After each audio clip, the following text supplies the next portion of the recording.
Anyway, why the hell? Usually, We are apparently live on Facebook. oh, Too, okay. I don't I think. get this stupid thing. No, we are. What are you trying to do? Oh, there it is. It just there's something wrong with my screen. Anyway, so we are live. So anyway, I'm just waiting. boy, oh boy, another exciting technological day, huh? Fucker. I didn't say What did I call you it when was I you. first got on? What did I say about my computer this morning? I said it's being a bitch like you. It's being a bitch like you. That's your exact word. So anyway, Manuel's already on. Good morning, Manuel, from the beautiful city of Chicago. I love Chicago. Oh, awesome. But yeah, but it's I almost went outside today because it was it stopped raining, but it's just everything's soaking wet, and I didn't really feel like getting all dressed up warm for it. So fucking. Oh, hey. Oh, I'm outside. Look at me. Yeah, but you've got a hoodie on, and God knows you're gonna bitch about it later. So it's all good. Yeah, you are. Well, excuse you. Oh, remember that. Remember that when we're exploring a battlefield in the middle of winter? And you're like, I'm fucking cool. Well, you're closer to the ground, so you're closer to the equator, so you're gonna be warmer, right? Is that how it works? Is that how science works? It is fun to get you going in the morning. I swear it's fun. Anyway, good morning, Gabe. Good morning, Ben, the pride of the Ocean State, Rhode Island. Yeah. Good morning, everybody who's watching. Yeah. So it wasn't. I got to be honest. It wasn't her fault. We're a few minutes late today. No. Facebook was just slow. So I was actually a little bit, now that we've done the research about this, I can say, okay, my MacBook is called McClellan because it's slow. But I can honestly say I was like McClellan at Antietam waiting for the supplies that never, were late to show up.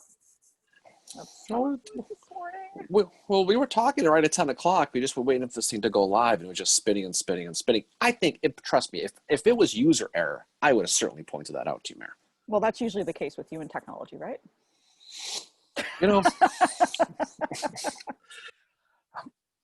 Look at the time. It's almost time to go. I'm tired. Anyways, good to see people jumping on. So yeah, Allie's on, Joe, Leonard, hey, William. Wow, cool. Good look at people on. I think that does true, though. I think the fact that if you're closer to the Earth, you're closer to the center of the Earth, which is warm from all the science fiction movies I saw. So I think the people who are shorter tend to be the people who are warmer. So I think that's probably right. Now, I'm not exactly 6 foot tall, 6'8" either. This probably explains why I'm kind of lukewarm. This is what I'm going on. I have no idea where I'm going with this, by the way. You could also argue that people who are taller are closer to the sun. Morning, Leonard. Morning, Ryan. Well, that's Morning, there's no sun though. That's my point. It's cloudy out. It's cloudy. It's cloudy up there in the North Pole too, huh? No, actually, it's sunny. I just have my umbrella up, and I don't know why I have it up. I really don't. Explains why the green shimmer. Yeah, the blue. My umbrella's blue. Definitely. Yeah, I think it's gonna be a shitty day here today. But anyway. Anyway, that was a great podcast this week, I thought. Mm-hmm. Hopefully people enjoyed it. Hopefully it gets people thinking. Yeah, I mean, we talked off and on about McClellan for a while and different things on and offline, and I thought it was a cool idea to kind of research him a little bit and just see what the deal is. Admittedly, like Mary, you and I know, but for the other people, we fully intended just to do this and explain why McClellan was a dick, and that was the whole point from the beginning. Yeah. But then when we researched it, it kind of painted a little different picture. That there's really more than two sides of the story, and they got into the whole national memory thing, and it went into some of the details, and we found a whole bunch of cool quotes, and it went off in a different thing.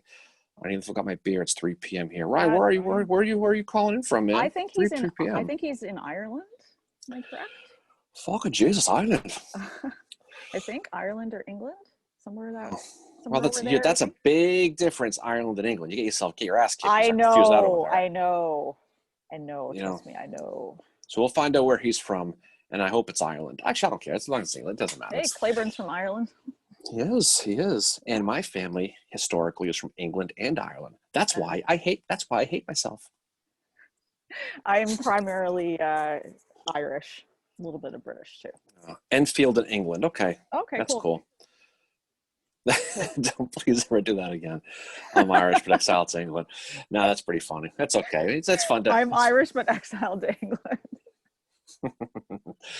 No, I think Ryan was commenting about our episode this morning too on Twitter, just talking about McClellan's perception and all that, and it got a bit of a good discussion going. So that's really awesome. That's what I think we wanted to do with this episode, is just kind of show, like, when you look at the evidence that is there, and you dig a little deeper, you can sometimes see things a little bit clearer. And then too, if you look down the road, you know, we gave the example of why John Reynolds didn't accept, you know, commanding the AOP, because Lincoln was not ready to relinquish control.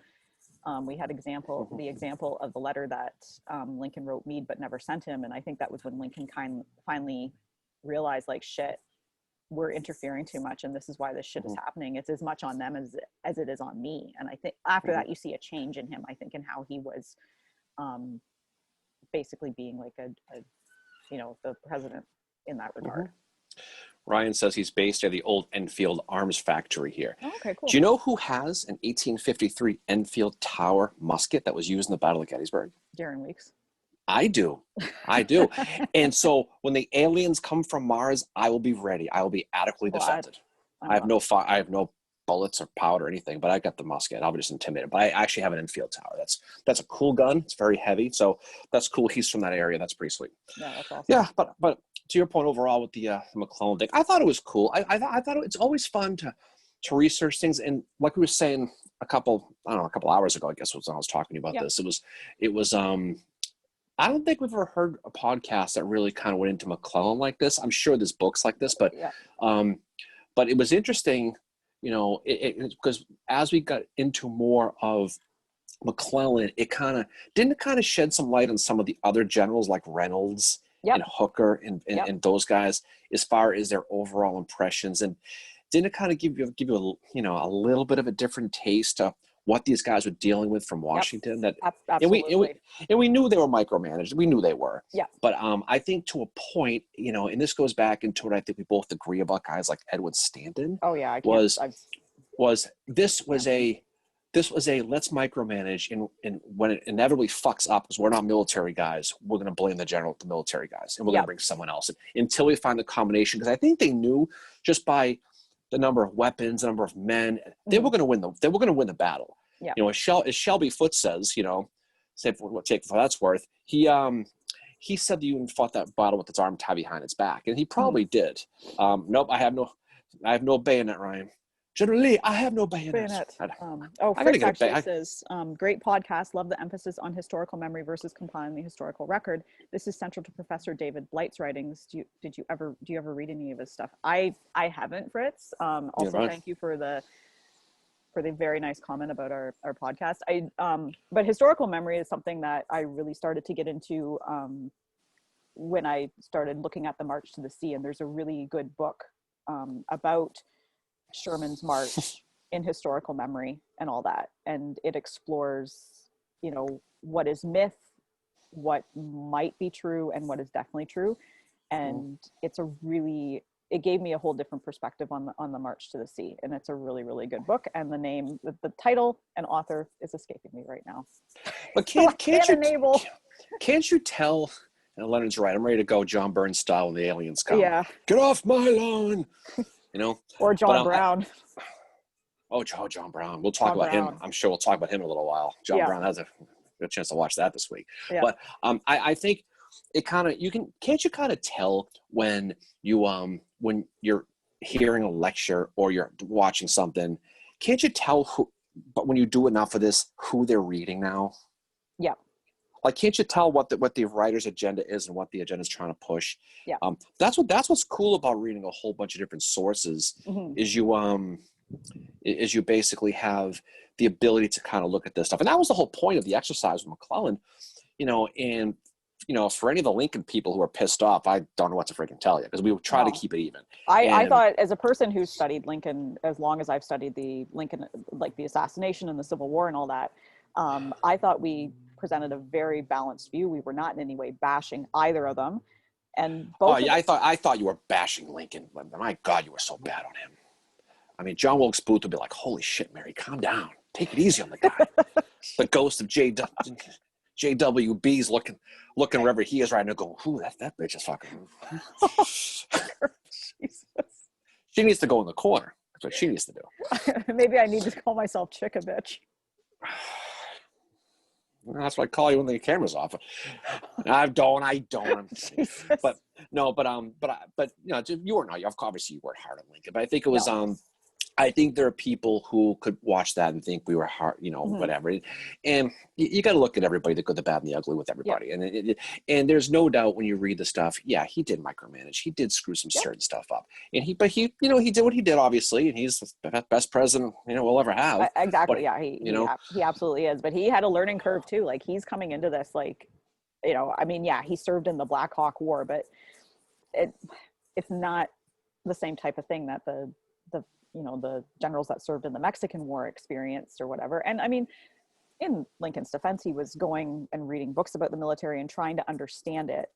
But he also had different opinions coming at him. He had a lot of micromanagers in his cabinet as well, Stanton, Seward, that were, you know, and he's a politician, right? So he's got like lobbyists that are in like saying you need to put this guy in power, or why are you doing this, why are you doing that? So he's having to juggle a lot of different things.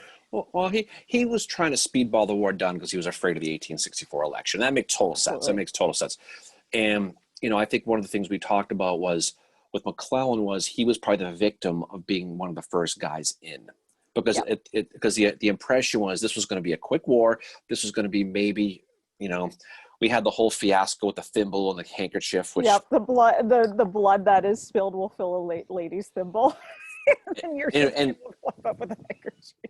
Well, but you know what though? You know what? As you go and cackle, we looked that up, and I was right too. Remember the other day? I said that on the podcast. I said we were both right. Fucker. It was touch and go there for a while, Fisher. With that, but it did prove that that was the case. But the point was they thought it was going to be a quick war, and McClellan, because he didn't think it was going to be a quick war, just like Sherman didn't think it was a quick war, and eventually Grant didn't think it was a quick war. And Jackson didn't think it was going to be a quick war either. Like there's, you know, and there's that one quote from Sherman that he said to his friend down in Louisiana, like, you guys don't know what the fuck you're getting into with this. And two, when Sherman went to see his brother John, took him to meet Lincoln just before the war began, and Lincoln asked Sherman, how are things going down south? And Sherman's like, well, swimmingly, they're getting ready for war. And Lincoln just looked at him and said like, oh, well, I suppose we'll hold our own. And then they leave, and Sherman just turns to his brother John and says, you guys are fucked. And that's right from the gospel too. That's right from, when you look that up, that's literally what he said, you know. Hey, Amelia. Roger's coming on. Hey, Roger. Hey, Roger, did you get your pumpkin beer? We had a big debate yesterday. Messages for Roger hunting for pumpkin beer in Zanesville, Ohio yesterday. It was speaking of touch and go. I know what the hunt for pumpkin beer is like, Roger, because it was forever getting to the Lickbo here.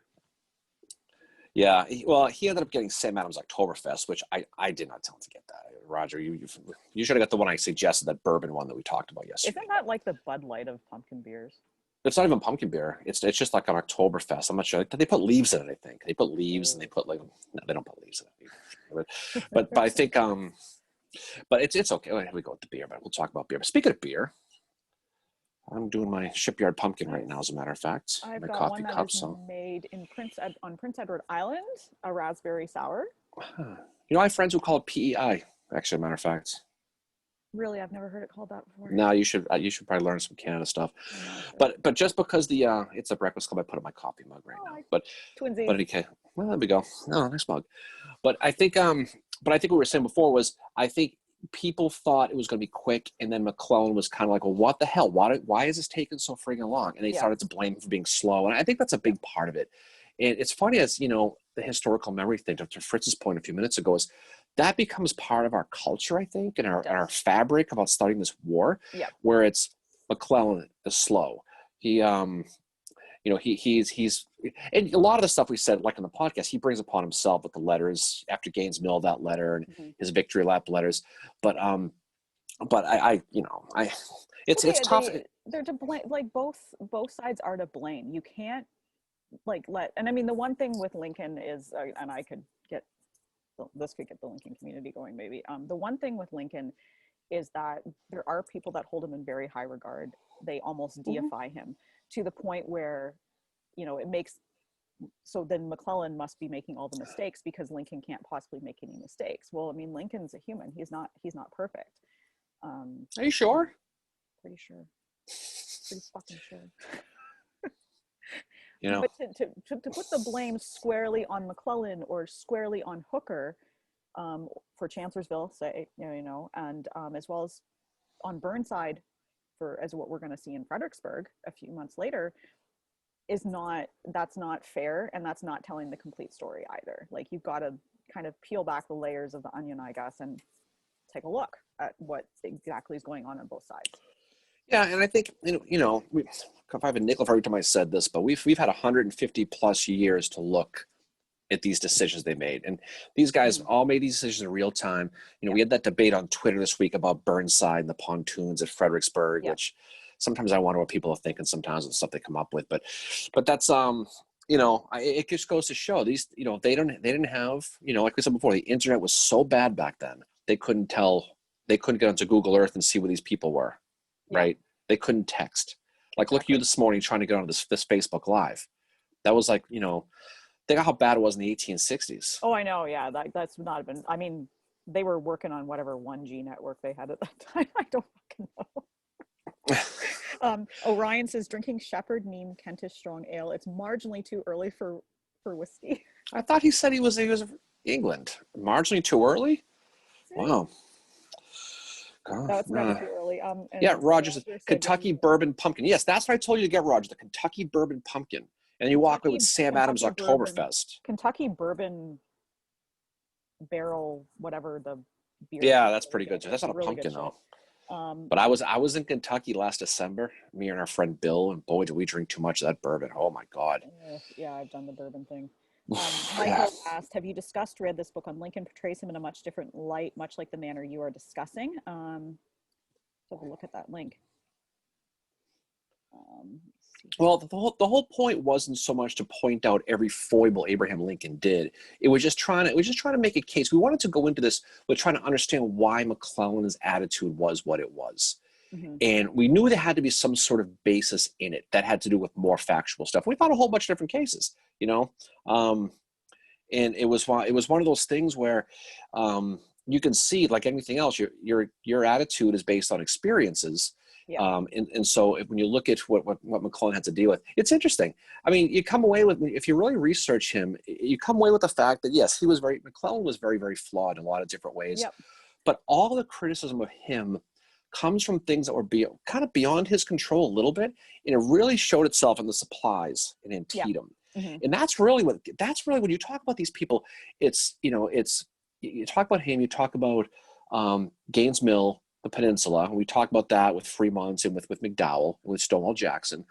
But then the Antietam things where he really gets whacked. And yep. when you look at the supplies, I mean, it's really it's astounding that they were going to send these guys over the river and through the woods to Bob Easley's house. They go into Virginia, going into the wintertime with no shoes and their pants torn, their asses hanging out. Yeah, kind of like Fritz in the late '80s, walking on a J.P. Gilligan's in Texas. I thought you were going to see me coming out of the mine. No, I give you a break. Ryan's got a question here for us. To what extent does McClellan fear getting his army bloody? He loves and enjoys the army, but is he able to really fight and die? To paraphrase Martin Sheen in Gettysburg, is he prepared to order the death of the thing he loves? That's a really good question.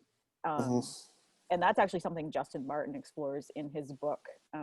He discusses a little bit in his book about Antietam, Fierce Glory, and which is a really, really good book, by the way. But yeah, I think, McClellan definitely did fear getting the army bloodied. Also, too, what's factoring into it is the fact that McClellan, he just wants the war to end, I think, peacefully, like without too much fighting, without too many lives lost, because he's a Democrat. So he is the opposite view of what Lincoln is. Like, McClellan couldn't give two shits about slavery. He thinks emancipation, he's not happy about the emancipation coming out. He actually tells Lincoln not to do it, writes him a letter, which Lincoln reads and never comments on. So I think he does fear getting the troops bloodied a little bit as well. Like, there is fear factoring in. Oh, he told you. He wanted to let them down easy. He wanted to do it with one hand tied behind his back with the soft glove, because he didn't. I think he was probably the last one of the party who realized that wasn't possible. I think That's the one. If you want to pick on McClellan, that's what you want to pick him on for. He thought you could still beat them to a point where you could let them down soft and they were just going to quit. He didn't realize until it was way too late.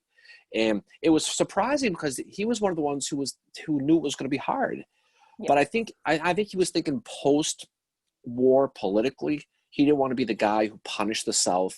I mean, you see how your boy Sherman's still treated down there. Oh, and not out of no problem with Sherman. He should have got more of them.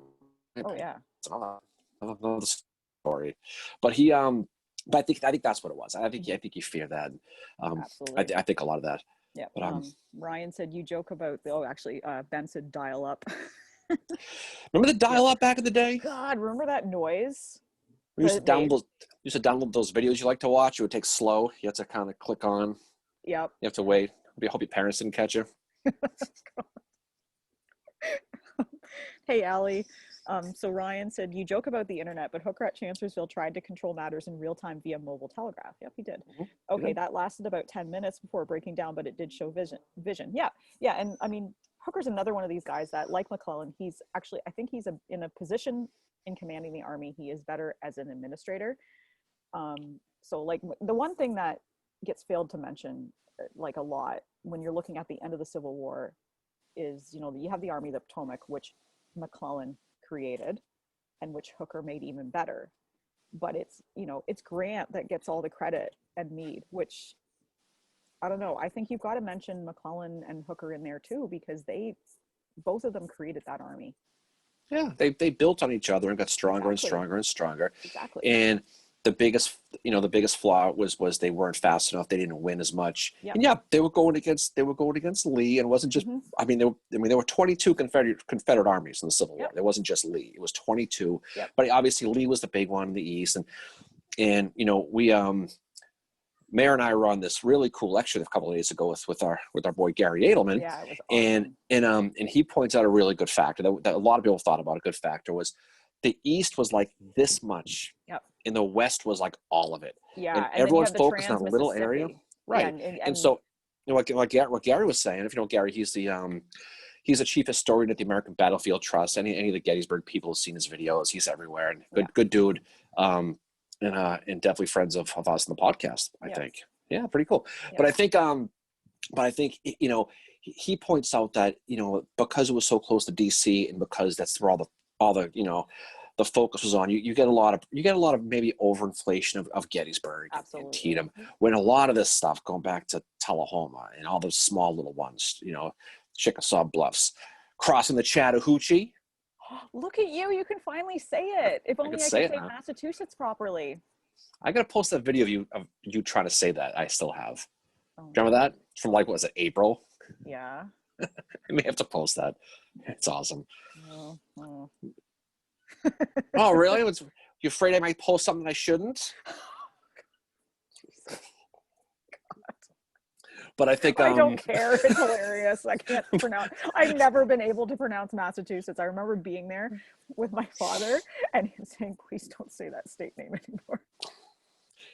You know what? As a resident of the Commonwealth of Massachusetts, I would agree with them. Actually, you're getting better. You're getting better though. You actually almost said Waltham, Massachusetts, correctly the other day in the podcast. Waltham, Massachusetts. Oh God! Every time you say it, it's different. It's so funny. But I know. Jim says good morning, and our friend Al is watching from Civil War Land.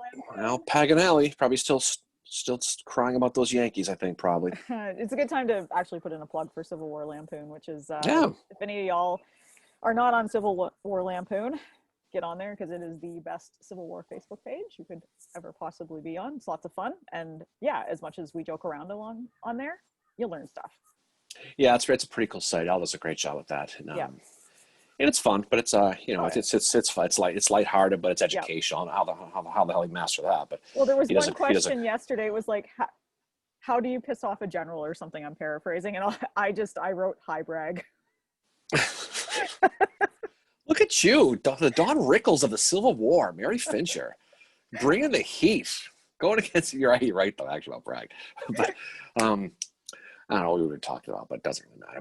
But we were saying about Mac, because I think I don't know what the hell we were talking about. What were we talking about?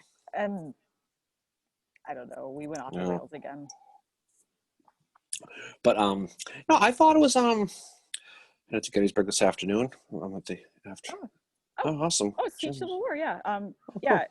He's a good follow on Twitter too. So at Pfeiffer1863. I wish I was going to Gettysburg this afternoon. Yeah, me too. I wish I could just travel. Tell me about it. I know. But someone ate a fucking bat. Yeah, no shit.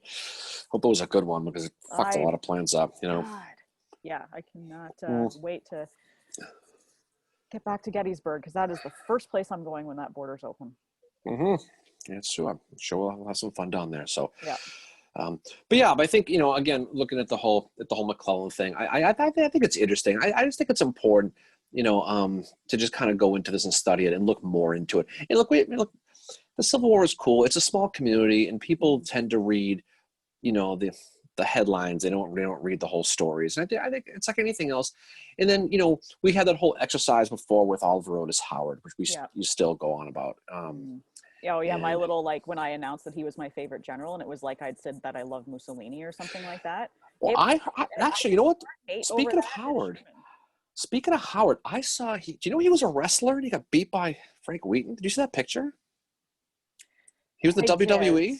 Yeah, that's pretty cool. I don't know what evil prick made that picture, but you and Ben, but it looks real to me. I don't blame me for it. Don't blame, that was all him. That was all Ben. Blame the Rhode Island guy. That's what I always do.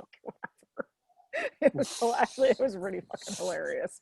And that Ben posted it on our Facebook page too, the picture, so y'all can go on our Facebook page and see it. It was pretty funny. But no, like, can you imagine that? That's Oliver Otis Howard's music. You know, you hear it playing. It would be like a theme song for the I don't know what it would be. What would be his music be? Howard's music? I don't know. Probably it feels good to be a gangster. The theme song for that movie about the Harrison Ford movie with the one-armed man. You know, The Fugitive. That would be the theme song. The Fugitive. That would be his theme song when he walks into the ring. Oh my God, that's Howard's music. And you come with the one arm. How would you pin a guy with one arm? That'd be hard. You know. He was a bionic man, though. He had like the fake arm. That's true. We'd probably make him ineligible to wrestle in real wrestling then because because of his red beating eyes and his solid steel arm. His high horse. And his high horse. Yeah, definitely. Tony Montana. He would have failed the drug test just on the contact guy of riding that horse, old Tony Montana. He had to get the horse high to calm him down. So Barlow was. So Jim, you're going to Gettysburg today. So your first homework assignment is you have to go to the OO statue on East Cemetery Hill, look at the horse, and tell us he's not high in that picture, that statue, because a horse is absolutely high. That horse is fucking high.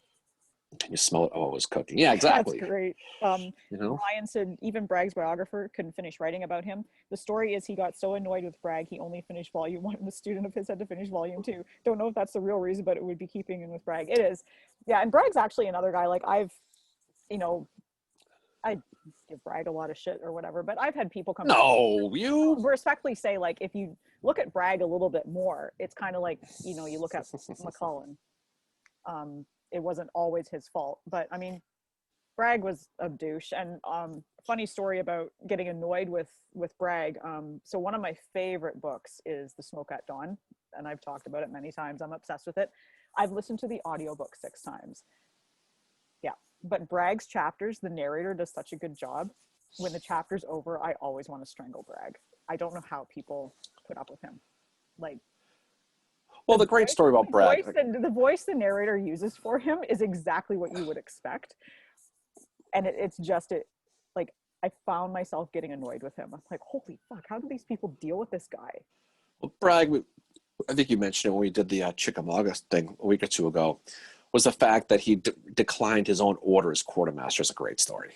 That's awesome. Oh, that's that, like, where he was a quartermaster. So he had 2 roles. He was commanding, but then he was a quartermaster, and he had to write himself the quartermaster for supplies, and then he wrote himself back and said, no, you're not getting these, and it started an argument. So the other guy that was above him said, well, Bragg, you've managed to argue with everybody in this army, including yourself. That's a great thing to do. That's a quality way to go through life, arguing with yourself. Imagine that. They always say you're not crazy. You talk to yourself until you answer yourself. Right? I do that all the time. I talk to myself at work all the time. Oh, all the time. Usually. Jim said, yes, he's going to go do that.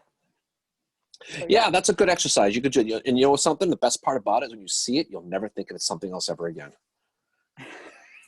Every time. I gotta post the high horse picture later today on our Twitter account. That one. We definitely will. He's got the fucking like eyes. He's the horse with kaleidoscope eyes.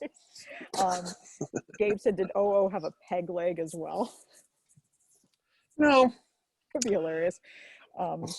Ben said, instead of an elbow off the top buckle, it's an elbow off the horse. He can bring the horse right in the ring. Yeah. The look on Vince McMahon's face. That's not allowed. Oh, you're making a mockery of the entire thing. The horse gets up on his hind legs and just goes like that to Wheaton and kicks him off the end of the ring. Now, Wheaton was a Rhode Island guy, so he'd probably have something himself. He'd probably have God knows what, you know. But no. What did Fritz say?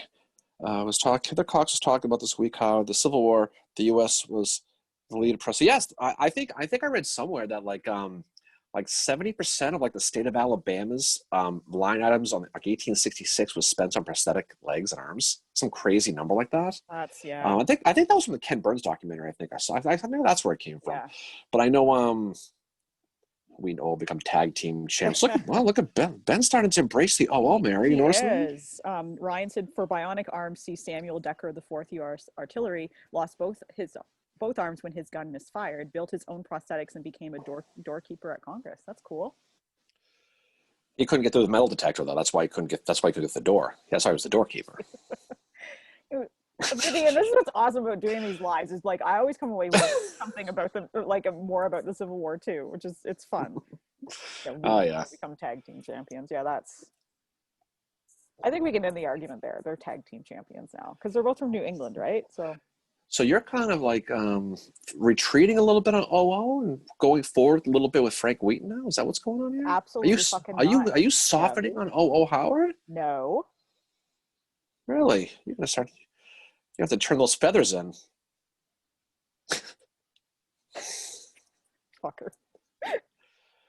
Although, you know something? Howard was big, though. At least he looks big. I don't know if he was big or not, but he looked like he was kind of big. Wheaton's kind of small and scrawny, so I'm not sure they'd even be the same weight class, as a matter of fact. Yeah, I think Howard was one of the taller generals, actually. I think he was close to 6 feet. Plus Wheaton would probably be drunk from all the red wine on Federal Hill, too. In Providence, and so he might be a little bit tipsy because Howard didn't drink. So right off the bat, no, Howard still has the best hair in the Civil War. No, Howard doesn't have the best hair. I think Howard and I think Milroy have the best hair in the Civil War. That's what I think. Yeah, fight me on that. Howard's got the best hair. I mean, he always how like those pictures of Howard, he always has the hair coiffed over. Kind of like a Justin Trudeau look. He was totally he totally pimped himself before battle. But that was the question I was going to ask. I haven't seen any pictures. That's a question we should have asked Gary the other night. If he has any pictures of Howard, battlefield pictures. I meant to ask him that. Actually. I was thinking of messaging him, just saying like, "Hey, do you have any pictures of OO?"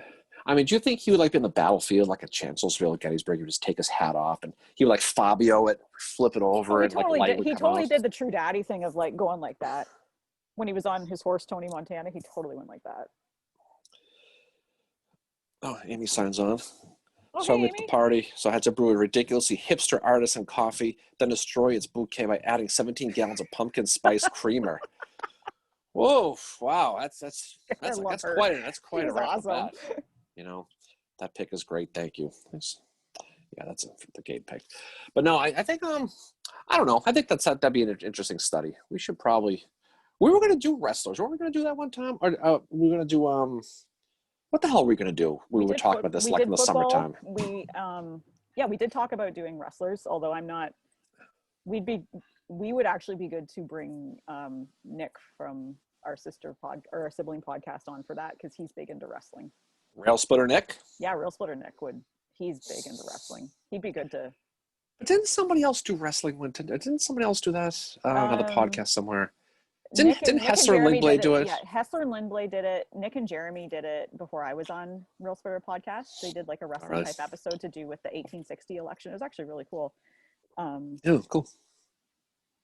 Yeah, I got to go look at that picture that Gabe's got on his Twitter feed. Ray Mysterio Jr.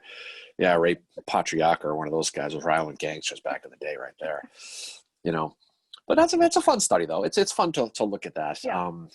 But have you ever been to a wrestling match, like a WWE wrestling Nope, match? never. I've been to a few of them. When I was younger, I used to go to them all the time. It was they're fun though. You know what's fun about them is it's all scripted. I don't know if you know this, but it's kind of scripted, Mary. It's not. I do. It's kind of like how the Indians lose how the Indians lose every fall. It's like almost scripted how they just fall every single fall. Yeah, but it's very similar to that, Mike, but it's so much fun though. Hey, Mike, he's from Arlington, Virginia, and he's on the road to Winchester. Oh, Winchester. Mike, have you been to Winchester before? I'm sure you have. If that close, Winchester is awesome. I mean, old Winchester, those bars and restaurants down that strip on the cobblestone streets. It reminds me a lot of a part of Boston that I was in the other day, Quincy Market. Very similar. Is that is that the place you took me to on the video? Yeah, I took pictures. I sent those pictures. That was really, really cool because but Winchester is great. You stay at the George Washington Hotel right downtown. You sit outside, fire those cigars up. Living the life. Living the life. That's on my bucket list. It was a good time. And then you can go to Kernstown and you can visit that battlefield, and it's a private battlefield. You have to let the guy let you in the gate. And you can go to Stonewall Jackson's house and you commandeer the cannon like I did. Yep. That's why it's important to go up there in places you're not allowed to go until they tell you to stop, because you get some good memories. Ask for apologies, not permission. And how many times I've heard the phrase "sir, sir"? Oh, me too. Life. Stop, sir, sir. And I'm someone who used to work in the museum field.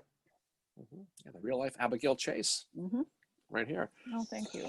Winchester was captured second Winchester. It was one of Milroy's boys. Wow. Yeah, that's pretty cool though. Yeah. Well, my ancestor was caught at the Battle of Plymouth, as a matter of fact. We talked about that in one of the early episodes. And summarily fight in the Civil War because they were too busy making poutine and listening to Anne Murray. That's why. They were too busy probably harboring Confederates in Montreal. That's probably what they were fucking up to.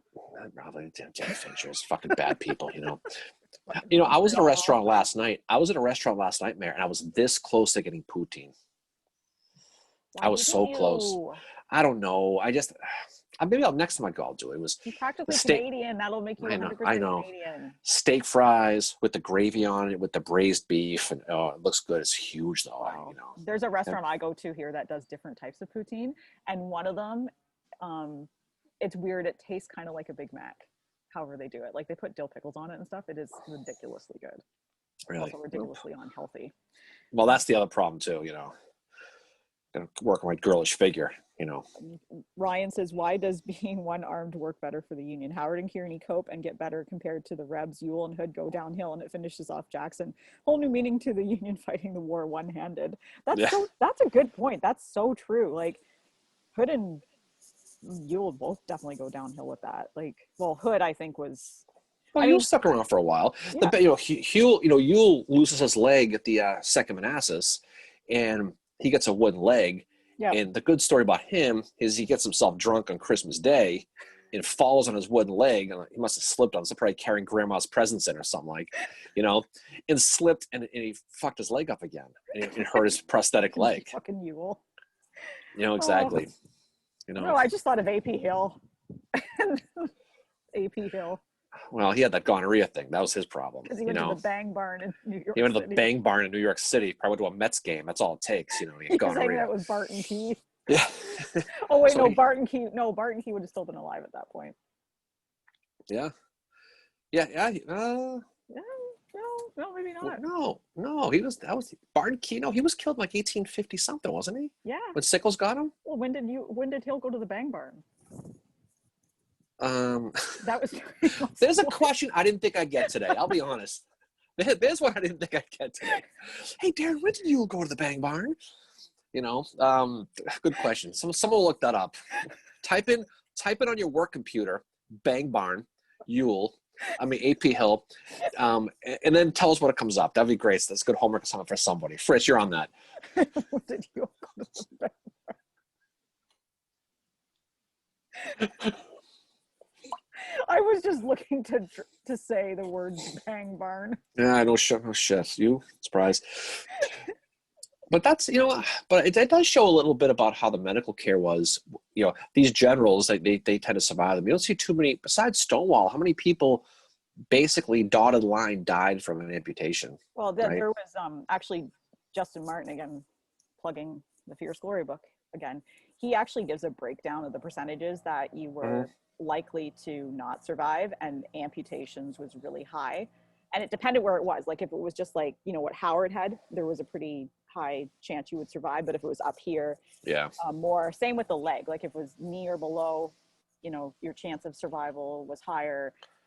But if it was like right at the hip, then and two, if you were wounded in the abdomen, you like it was. And I think you had like a 3% chance of surviving a head amputation too. Yeah, like 3%. See, you're paying attention, which you weren't, but that's okay. You know who survived the head amputation was Ichabod Crane. Sure. Speaking of. Oh wow! Look at you. Are you going on to your number 2? 1-1. But I'm also drinking out of like pint-sized cans. Anyway, don't judge me. But that's a good way to think about it, though. You know, and Ryan points out the issue was his shoulder. It's it was, you know, then he got the pneumonia and everything else, and you know, who knows what else these guys had going into that stuff anyway. But it's you know, either way, he wasn't going to be alive today. He wasn't going to make it. No. To 2020. Ryan said actually COVID would have got him probably. Ryan said actually thinking about it, it was Ewell that saved Kearney when Kearney lost his arm at Churubusco. Am I reading that right? Churubusco, yeah. Ewell threw him over his horse and rode back to U.S. lines. See, that's pretty cool when you find out about the Confederates and Union helping each other out like that. Mm-hmm. It happens a lot, I think. And you will be better if you study more about Ewell. See what I did there? Yes. I'm tired. It's been tired, I guess. Someone's making a really annoying noise somewhere in my neighborhood. It's really I would agree. You hear that? I don't know what the fuck that is, but it needs to. It sounds like a lawnmower. It's not. I don't know what it is. No. But I mean, you know. Darren is one of the 3%. I am. I don't know why he's insinuating, but I could survive without a head. I just carry around a jar next to me. Barely survived with 1 week. Oh, okay. All right. Seen you in action. I appreciate the kind words. Thank you, Mayor. You're welcome. Anytime. You know, yeah.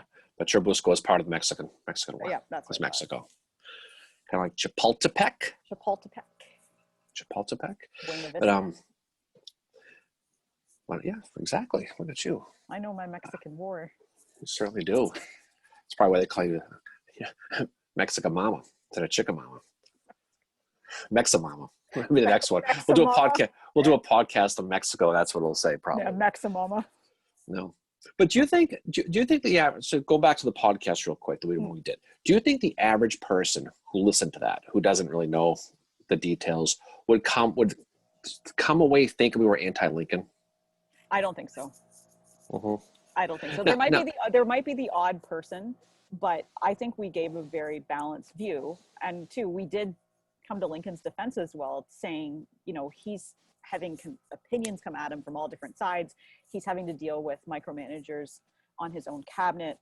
And he's in uncharted territory too with this, just like the generals are. You know, like this is a crisis that America had never faced before.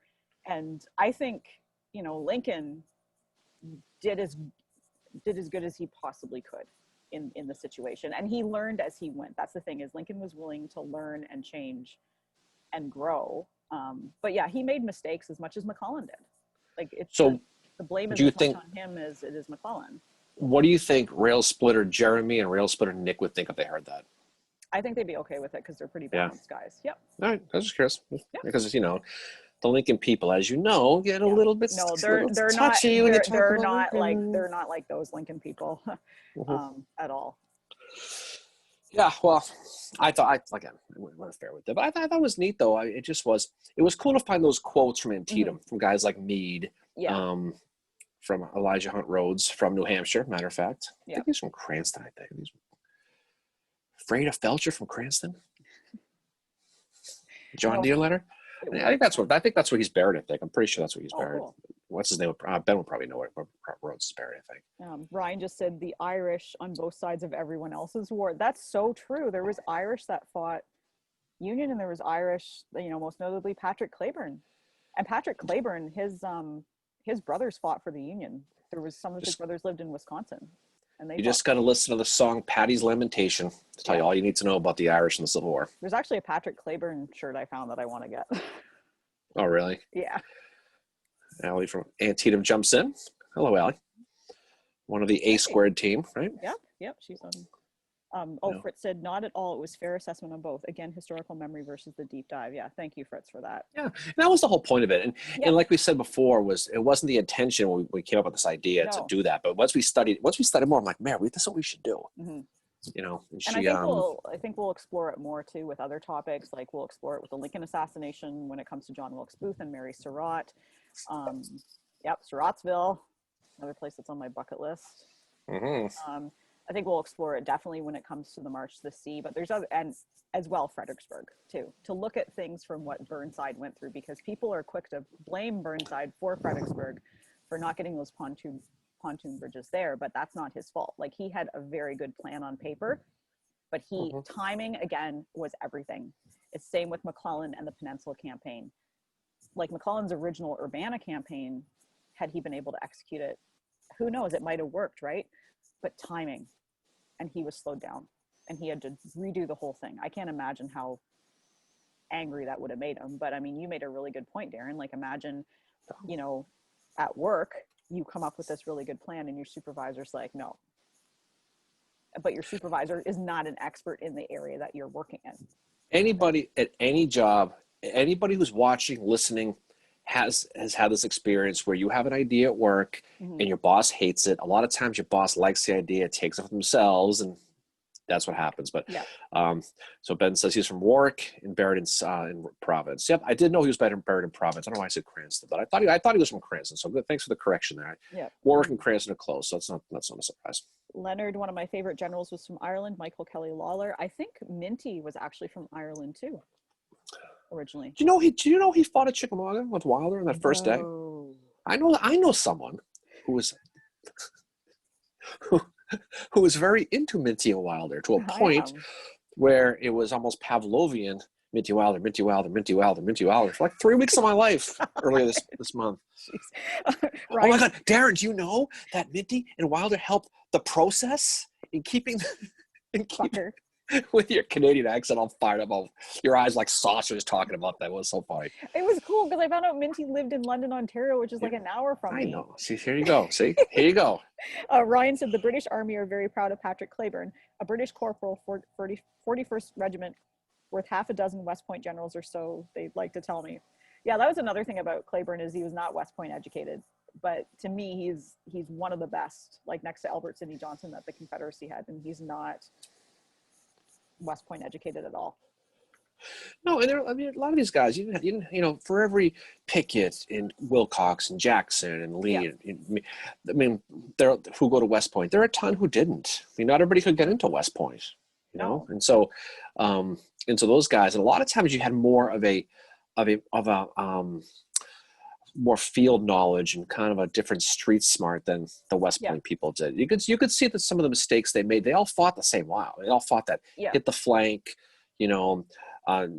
file, close the files, close the gap. It was that Napoleonic style. They all studied, and it was the smart ones who came later on who determined that it was more guerrilla warfare, and it was more, especially when they got into the street fighting and they got into the wood fighting. That type of thing that you learn at West Point doesn't work. Shin Ju there, the art of war doesn't talk about fighting the woods. I don't think he does. Maybe. No. And I don't think he even had woods back then when he was alive. Cleburne is one of those soldiers one of those commanders that he's out with his soldiers on the front lines fighting and leading them. Just like Lytle was at Chickamauga too. Like that happens on both sides. And some people see that as really, really risky, which it is. But too, as a commander, you've got to be out there rallying your troops. They've got to see you doing it. You can't just stand back and say, hey, go fight for me. That stern voice there. Yeah. I would suck as a commander. You'd be okay. Go fight. Okay. You have to hold your ball in one hand, your sword in the other. Go fight, fuckers. The Battle of the Lick Bow. I fight You'd be riding your llama. Yeah, you're riding your llama into battle with taking my therapy llama with me. Your emotional support penguin in one hand and your bottle of Menage a Trois Merlot in the other, riding into battle with my llama. Could you imagine if they used llamas instead of horses? Well, they try to get elephants, right? No. The King of Siam offer the army elephants, and can you imagine that? How about seeing the elephant, literally? They couldn't hit an elephant from this distance. Yeah, Sedgwick. Yeah. God, poor Sedgwick. But yeah, poor that poor sergeant major of your division took that big shot in his chest, got that big stain, big blood stain on him. Ryan said Lincoln had a reasonable idea about war. When he took direct command for about 5 days in Norfolk, he didn't do badly at all. Only time the president had directly taken control of Army and Navy Union.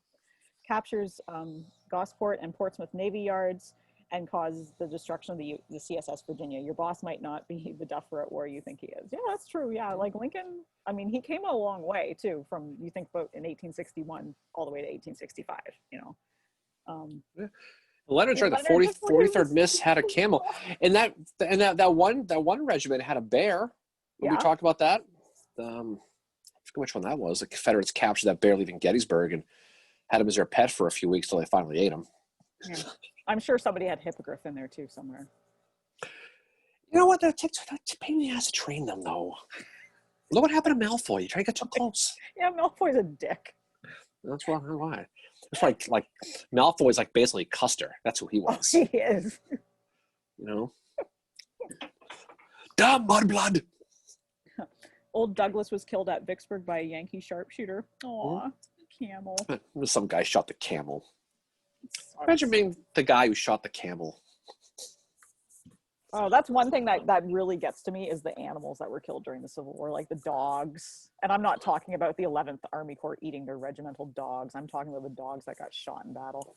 Well, you think about how many horses were killed. I mean, because that's what you would do. You would shoot the artillery. I mean, it takes 14 horses to move one gun.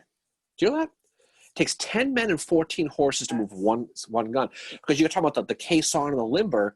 And so when you're out on a plateau or something like that, you want to shoot the horses because this way they can't move the gun.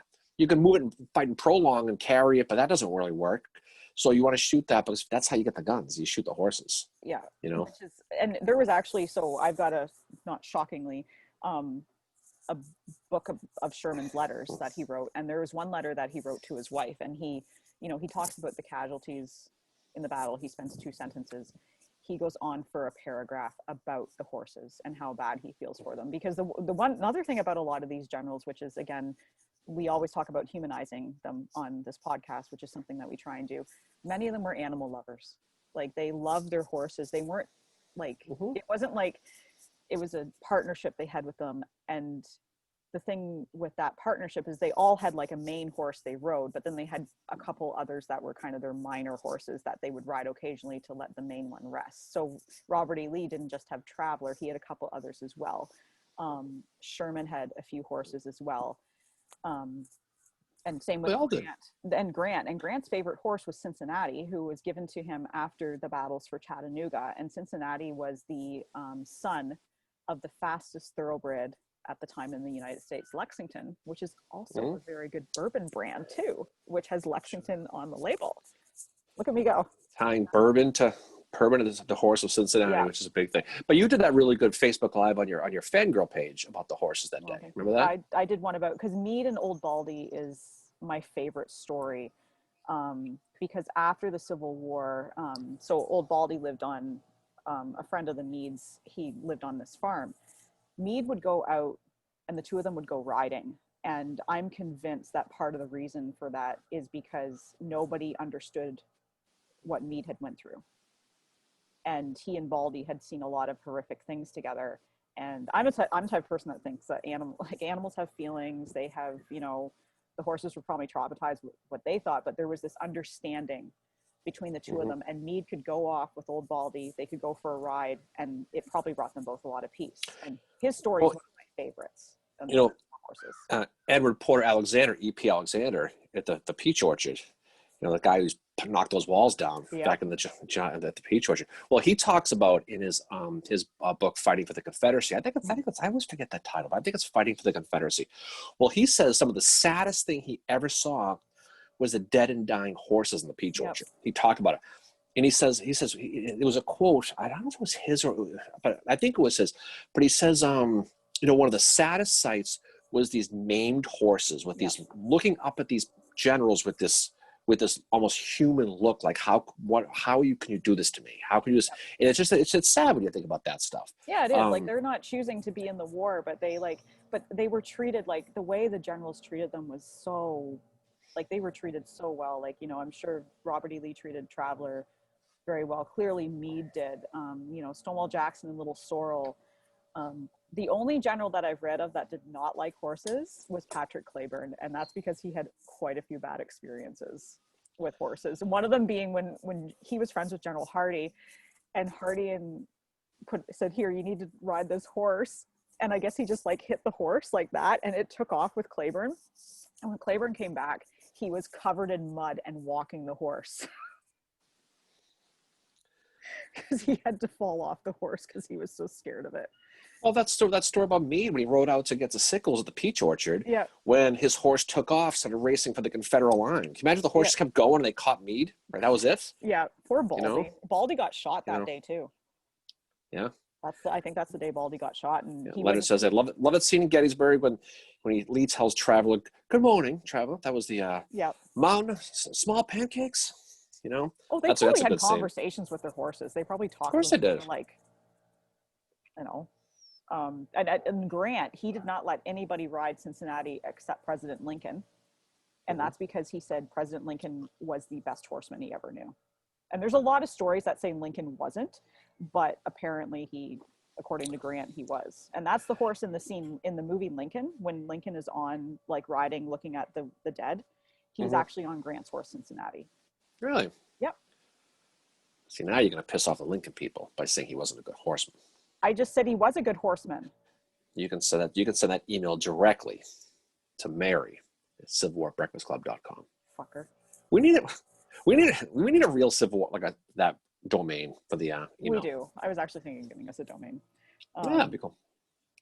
Cleburne, that's an infantry corporal for you. Yeah, with the horses. Yeah, when he became a commander, they were like, "You need to ride a horse," and he was like, "Do I? Really? No. I don't want to ride a horse." What the fuck did I just do here? Alcohol product placement also features prominently in these broadcasts. You guys should get some sponsors. Wondering what episode we do the intervention. And coming up next, once I finish my first beer, is Hibiscus Sour by Side Launch Brewing Company. I have no idea where they're from, but they're Canadian. Perfect on a cold fall day. Yes. And then after that, I have Jam Up the Mash by Collective Arts Brewing. Yeah. And that's when later on beers because they're Canadian. And that's when the real fun Mary messages come in later this afternoon when those beers kick in. People probably think we have an abusive relationship and I'm the abuser.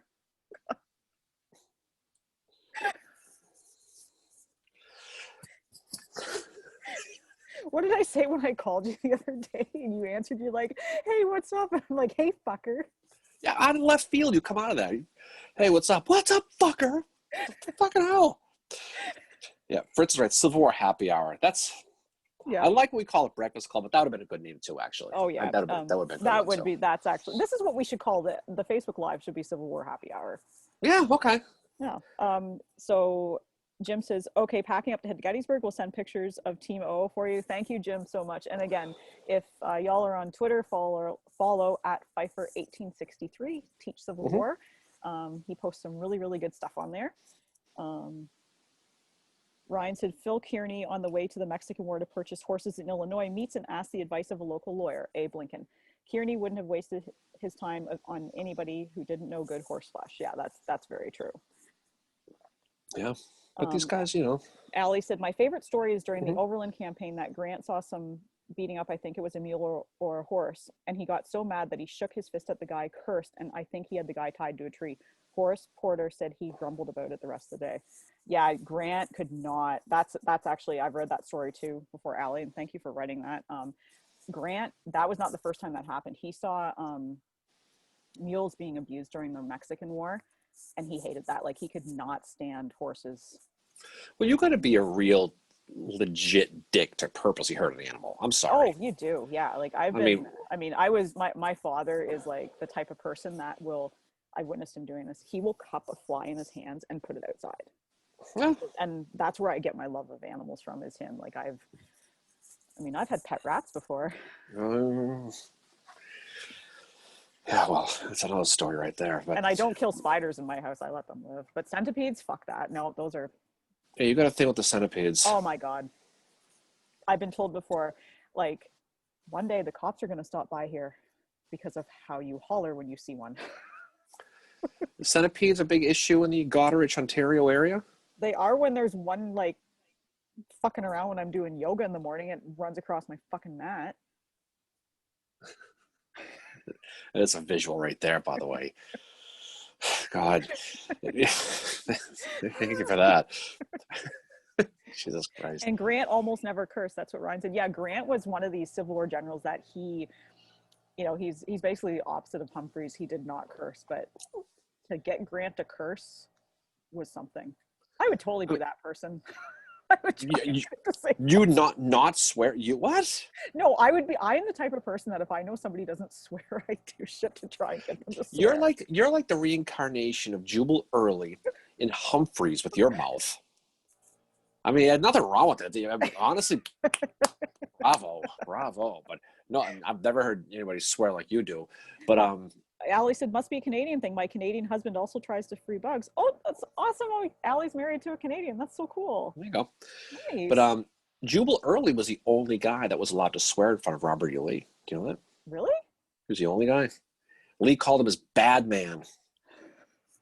Whatever the hell that means. I mean, you look into that any way you want. But his bad old man. But they said he was the only guy who was allowed to swear in front of Bobby Lee. Wow. I don't know how people go through life not swearing. Like, I mean, I can't make it through a football game without swearing. I can't make it through 10 minutes without swearing. I can't make it 3 seconds without saying fuck, apparently. Well, they say that this swearing is a sign of, believe it or not, of intelligence. So if that's the case, you're like Goodwill Hunting of the F-bomb. God. I mean, you are. You're not so good in the math, but you're good at the swearing. I'll give you that. And I say in my old age that I'm stopping to give a fuck about what people think, because I used to really bite my tongue around my mom to not swear, and now I'm like, fuck. You're good at that. You definitely certainly no teetotaling with the F-bombs. That's for damn sure. Anyway, that's why we have an E for explicit on our podcast on iTunes. Because of me. Because the senator from Ontario over here. Yeah. That's good though. You gotta swear. Nothing wrong with swearing. No. But that's a true story though about Early. Wow, I would pay to listen to some of these guys sit around a table and talk. In the Victorian English, so are you questioning my valor, sir? The way they talk about it, gods and generals, that they're talking like they're on some play, like friggin' Guys and Dolls. No. That's the one thing though, and I knew we were going to get to this, but the Good Lord Bird, the way they talk in that is amazing. Yeah, the Good Lord Bird about John Brown. That show, by the way, if y'all haven't seen it yet, oh my God, check it out. It's amazing. I bet you most people who are on this have seen that. Mm-hmm. That is that's legit good. I mean, anybody who watches like the History Channel, you're always got a little bit of like, oh shit, this is gonna suck. You always expect Chumley to walk in at some point and try to sell something, but this one, and it goes back to the Grant one, which is awesome. But this one with this Good Lord Burb, is fantastic because I mean Ethan Hawke is fantastic, and it's not the most historical. I get it. There's things about it. The thing is with history is, and I witnessed this when I was in university. So I had two of my professors in my, I'm a student in classical studies. I focused on ancient Greece, but I did some Roman history courses too. Two of my professors, one of them loved the movie Gladiator and the other hated it. And the one that loved it said it's not historically accurate, but fuck, I was entertained, and you know what? It sparked the interest of people to study Rome, and that's what matters. Yeah. My other professor was like, I will not watch that movie ever again because of how historically inaccurate it was. Well, you see that with like Gettysburg, for example. Yeah. People get all bent out of shape because, you know, that the whole thing with Armistead and Hancock. Oh, I need to go see old Winnie. You know, that never really happened. But who cares? Does anyone? Do you realize how much the Civil War community in those battlefields got a bounce from that movie? Absolutely. And you know, it doesn't matter. It doesn't matter if Chamberlain was in the wrong place at Pickett's charge. It doesn't matter. Who fucking cares? If it sparks an interest, that's what matters. And actually, the most recent episode of one of the most recent episodes of Addressing Gettysburg, which is a favorite podcast of both of ours, done by Matt Callery, he interviews the actor who plays Walter Taylor, and his name is escaping me. It's Bo something. He's a cousin of Dennis Quaid, actually. It was a really, really good episode, but he talks, there's some discussion in that about what it did for the town of Gettysburg and about what it did for Civil War, like interest in the Civil War to, like, you know, at that time, it really sparked an interest. Well, what it really did is it really sparked the reenactments. That's what a lot of that started. I mean, and they still have reenactments every single year at Gettysburg. And I guess maybe next year the Confederates are going to win. I don't know. They keep trying to keep losing, you know. You know, for 157th consecutive year, they lost the Battle of Gettysburg. I think that would be old after. That's like the Indians in the playoffs, actually, is what that is right there. You know, they should put Indians hats instead of the half moon. They should put the Indians logo on.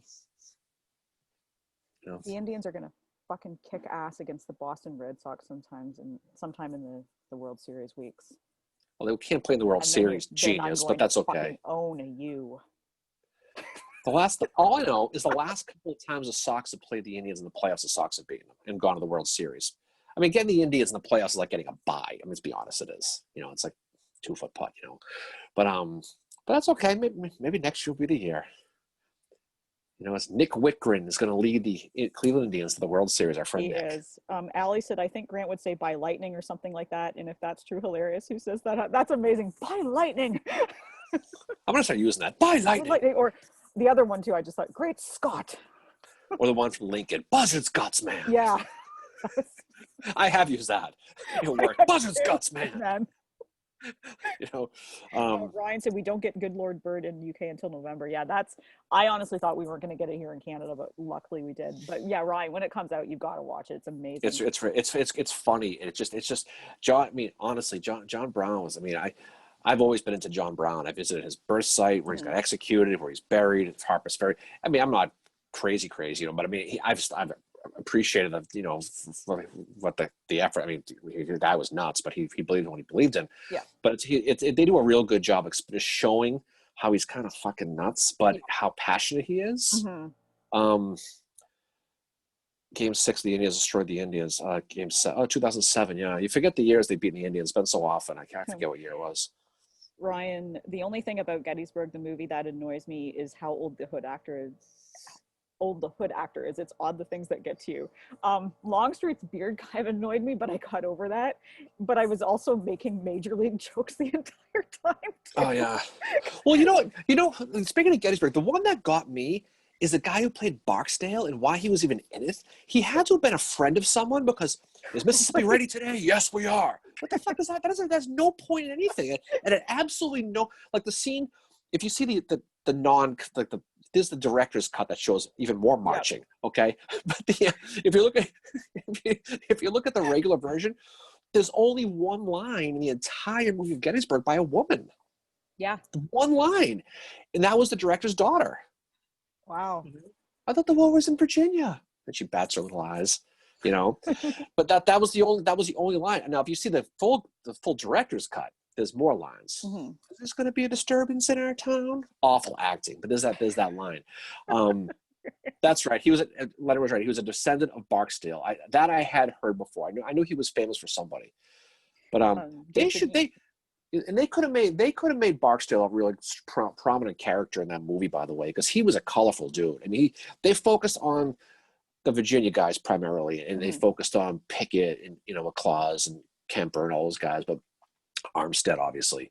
And they focused on the 20th Maine.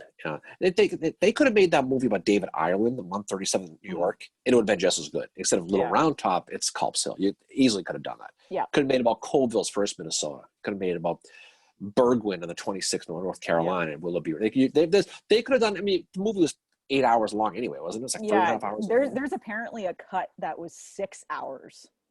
I would have watched it. Oh, I would have too. Yeah, and that's what they said in this episode of Addressing Gettysburg was like, Civil War nerds would sit down and watch that shit. I completely would. You know, the one thing I wanted more of in the movie was Trimble. He's one of my favorite Confederates. So. Yeah. And James Bond is Pettigrew. Yeah. Yeah. And in the scene, and the other one, for real though, the guy who George the actor Lazenby. What? It was George Lazenby, I think. Oh, okay. Yeah, he played Bond in On Her Majesty's Secret Service, I think. Yeah, I think so.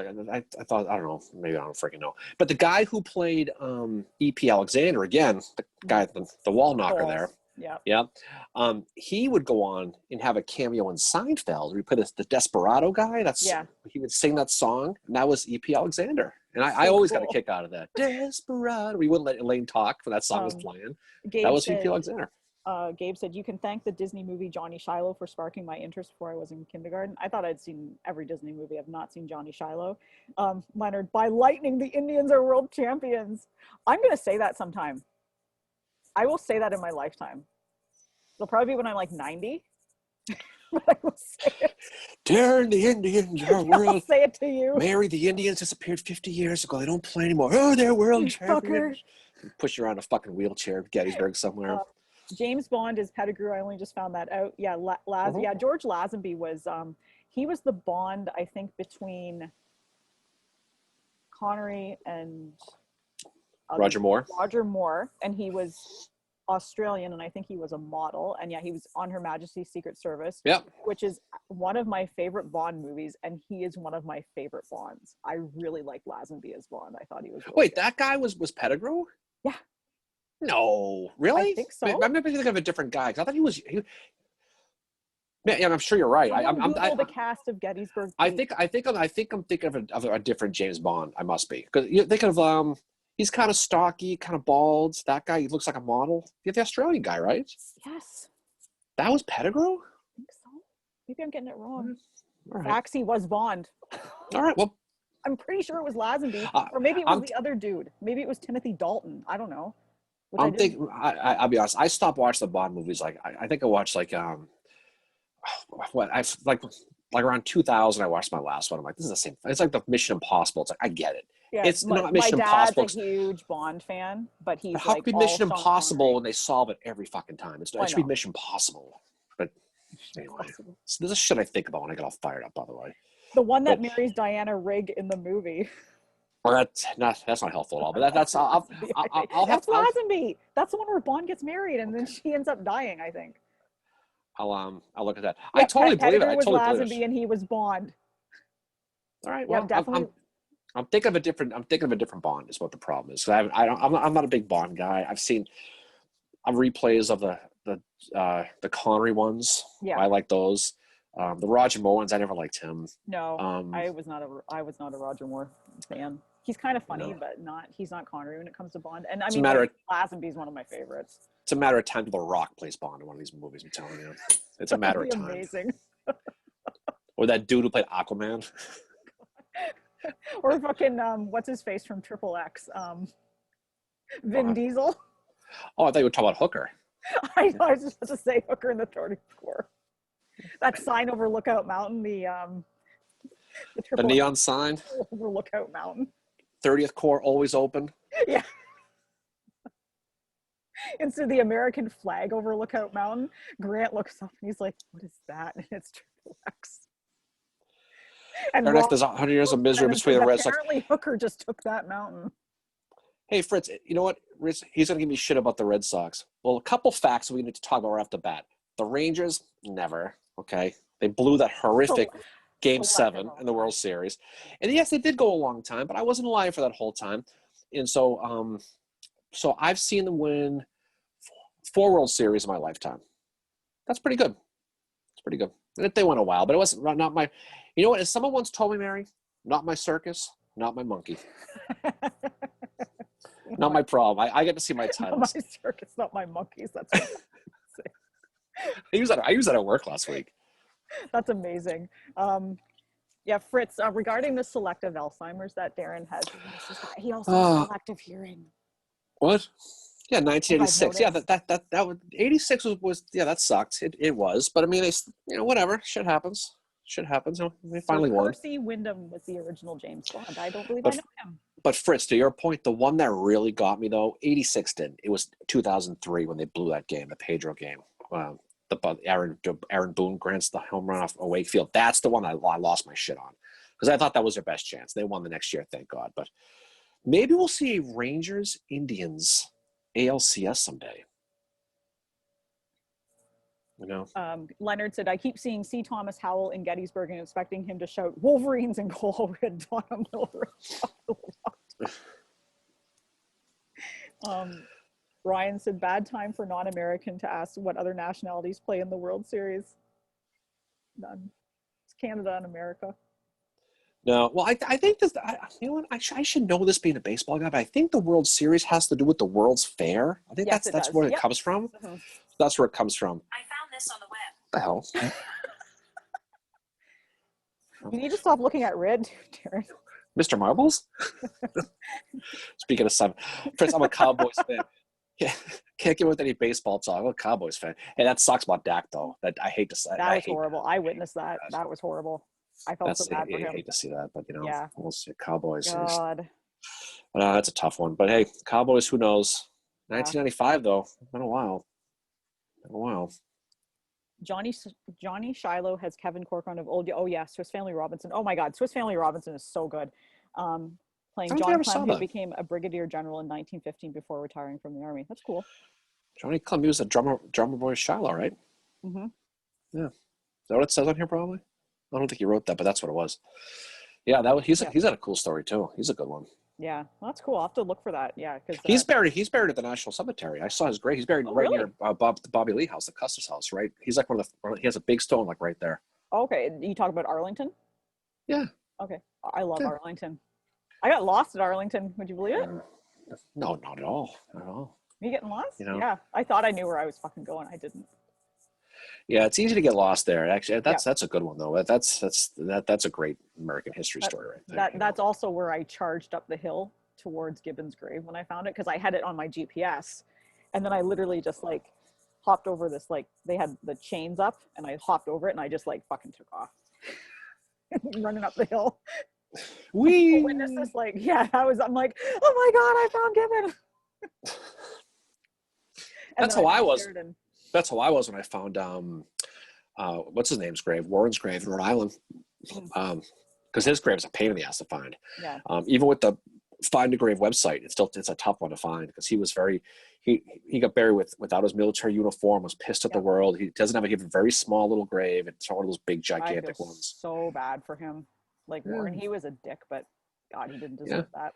The other grave that's tough to find is Mary Surratt's grave. Yeah. What's interesting about that is they won't tell you where it is at the cemetery. If you don't know where it is, they won't. If you ask, they won't tell you. I never understood so bad that. for her. And she's buried right around the corner from Henry Wirz from Andersonville, who on his gravestone says Confederate martyr. That's what he says on his thing. Okay. Jesus. And Island Cemetery, exactly. That's a beautiful cemetery though in Rhode Island. It's out by Newport.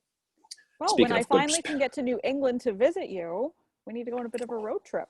Okay, we'll go take you to Newport. There's good bars down there too. And what else? In John Lloyd from the assassination, he's buried right about 50 yards from Mary Surratt too. And that's a real shitty part of town where that cemetery is. Yeah, where Sherman's buried in Missouri. I think he's in Missouri. Mm-hmm.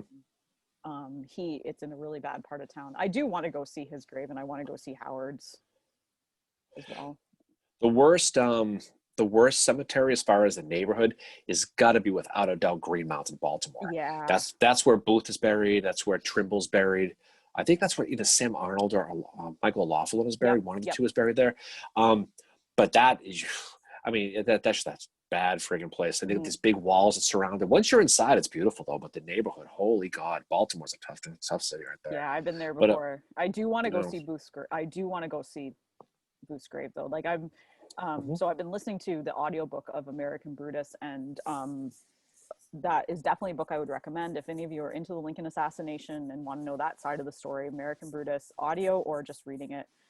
Excellent book. It's amazing. It was actually, I meant to tell you this, Darren. I was listening to the way he writes about the hanging made me so just like, I had to stop what I was doing at work and just kind of stand there and like, I was like, oh my God, it just made me so uncomfortable. Like, yeah, that's a tough one. People, think what you will about the assassination, about Surratt, and about all those guys. You can't deny the fact that the trial they got was a complete sham. it was. And the people who they tried versus the people who they didn't try. Yeah. They didn't try Thomas Jones. No. They didn't try guys like that. Samuel Cox didn't get tried, which No. Jet never got tried. But the people they did try, Mudd gets off. Which he probably shouldn't have. I was just thinking like Mudd, if it like the four that hung, Mudd should have been up there with them. Like if we're going on that type of evidence, instead he gets fucking shipped down to Florida. I know it wasn't a great place to be, but but he bullshitted his way through that and he got off because he was a surgeon. Yeah, because he was a higher person. Ryan mentions the story about Booth's brother, Edwin, saving Robert Todd Lincoln. That's a true story. They were in a train tunnel and the train was coming. He fell. He must have fallen to the train track and he pulled him out. Yeah. There's the other story about how Lincoln's son went to go see John Wilkes Booth perform. Yep. I think it was the Marble Heart. I think it was. Yeah. And he met Booth backstage and Booth gave him a flower. There's a story about how David Harold delivered castor oil to the White House for Lincoln when he was a pharmacy clerk. There's so many connections with the assassination with these guys. It's amazing. Ryan said, what, you don't know Sir Percy Wyndham, English colonel of the 1st New Jersey Cavalry, best mustache in the Civil War, French Marine, British Royal Artillery, Austrian Lancer, and commanded a brigade in Italy under Garibaldi. Went on to found an opera in India and commanded the Burmese army before dying in a balloon explosion. Wow. That's a balloon explosion. That's the way to go right there, a balloon explosion. He may or may not have thought about kidnapping Lincoln and his cabinet to end the war, rumored the reason for his dismissal from the Union Army. Oh yeah. Amelia said, connecting two threads, the burial marker for Jackson's arm at the Wilderness is 100%. Yeah. What is his arm still there? They dig that up. It's the arm is actually Jackson's arm.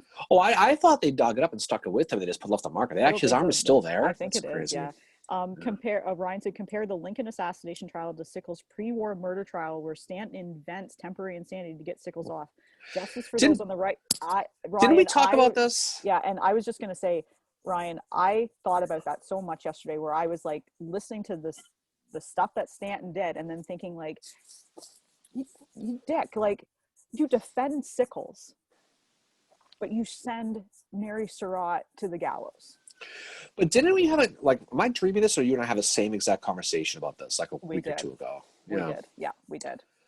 About how it's ironic that Stanton makes the effort to get Sickles off with complete stupid evidence. I mean, that's the whole Barton Key Bang Barn situation, Barton Key. Bang Barn situation, right? So that's get a dog and name it Barton Key. Barton Key. But then he makes so much effort to, I don't want to say fabricate evidence, but he takes a lot of hearsay, makes it fact. Yep, he hides evidence. He hides Booth's diary. I mean, after the trial, you have 9 judges. 5 of them wanted an appeal for Mary Surratt, and it ends up being whether Stanton got it and either gave it to Johnson or stuck it in his drawer, or he never saw. Johnson says he never saw it, but there was a change of public perception about Mary Surratt the second she died. They wanted her to die, but they never thought she'd do it. And then when she died, they were like, "You killed her? What the fuck?" Yeah, and it was I'm just putting myself out here. I don't think David Harold deserved to hang. Prison, yes, but hang? No way.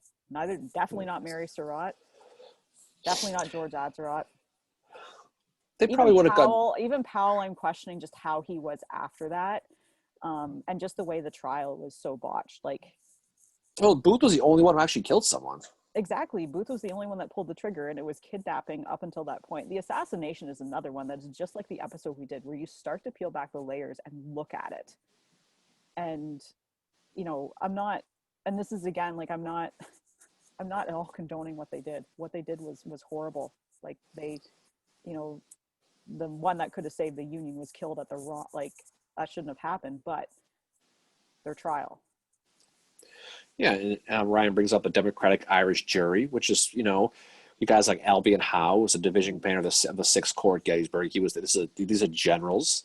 Yeah, Lou Wallace was sitting there. He was doing sketches, but he was drawing the whole time, wasn't paying attention. He was writing letters to his wife, and then he was also talking to the judge, one of the judges behind the scenes, saying, "Hey, could you get me a position on another one of these military tribunals?" Mm-hmm. He wasn't fucking paying attention. And actually, Leonard had a really good comment. Yeah. Stanton was a dick, plain and simple. Yeah, that's what I agree. Yeah, no, I don't like Stanton at all.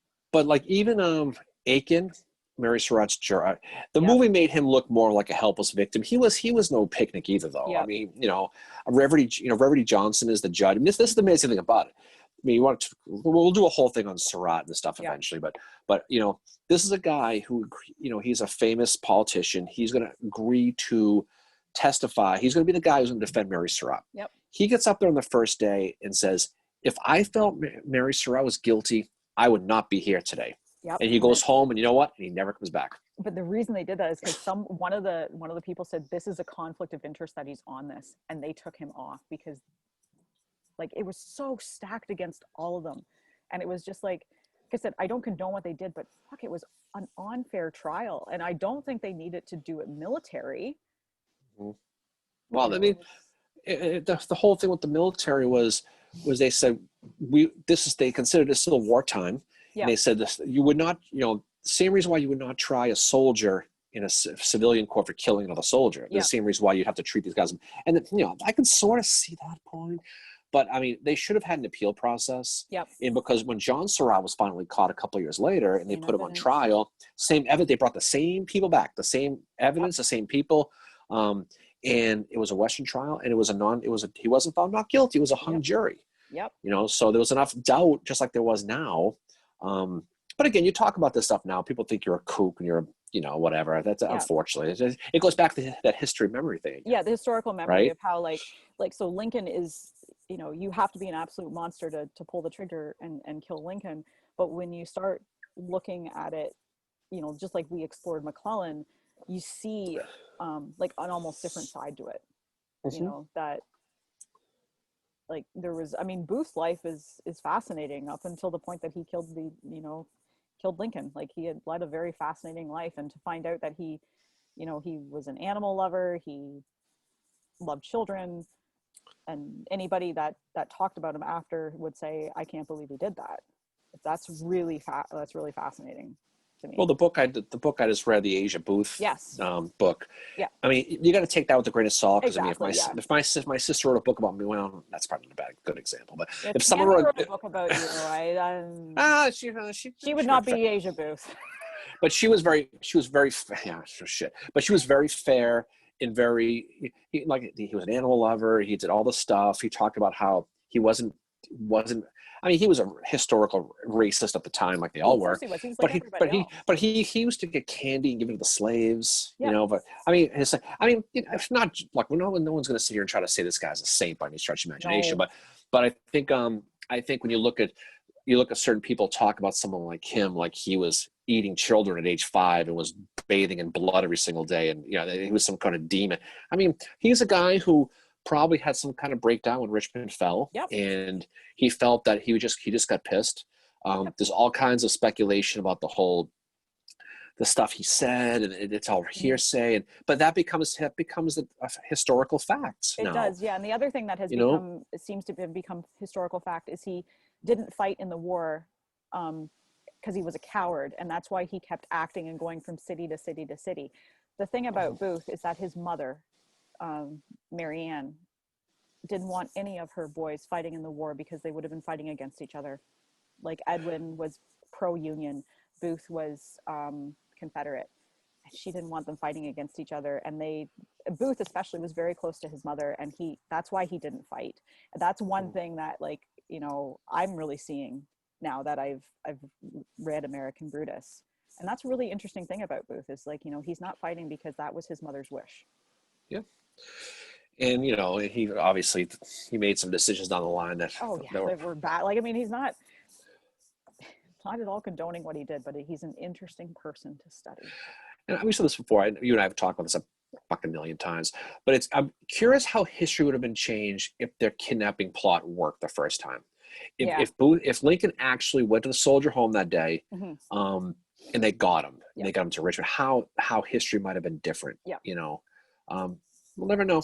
We'll never know. I mean, that plan conceivably could have worked. The other one he had about how they were going to shut the lights off at Ford's Theater and rope him down. That, I mean, come on. His plan just kept getting, you could see him becoming more unhinged as it went on, because his plan kept getting more like fucked up as it went on. There's a few comments here. Gabe said there's also a movie, Mosby's Marauders, from 1967 with young Kurt Russell. Yep, I know the one you're talking about. I can't remember what it's called though. Ryan said, and Lew Wallace was on the commission, and then writes Ben-Hur about a guy wrongly accused of an assassination attempt. That's true. And the funny thing about Ben-Hur is that is a total throwing shade at Grant for the way he was treated after Shiloh novel, like the chariot scene. So the one character that he ends up getting killed in the chariot scene, that guy is based off General Grant. And Lew Wallace and Grant once had a horse race, and I think Wallace beat Grant in that horse race. And that's what that is based off of, that chariot scene, and that character is based off General Grant and the way that Wallace was treated after Shiloh, which is that's really interesting. But that was his way of trying to purge his soul or something. I think Wallace got horribly treated too in that. But we'll discuss Shiloh, I'm sure, in a few months. Leonard said, the book I'm reading, Secession on Trial, the treason prosecution of Jefferson Davis, makes a good point of how dragging the trial out further from the war helped Davis as the bloodthirstiness of the war waned. Ryan said, Teddy Roosevelt's mother from the South keeps his father out for exactly those reasons. Her brothers were the Bullocks, hiring commerce raiders for the Rebs. I think that happened a lot.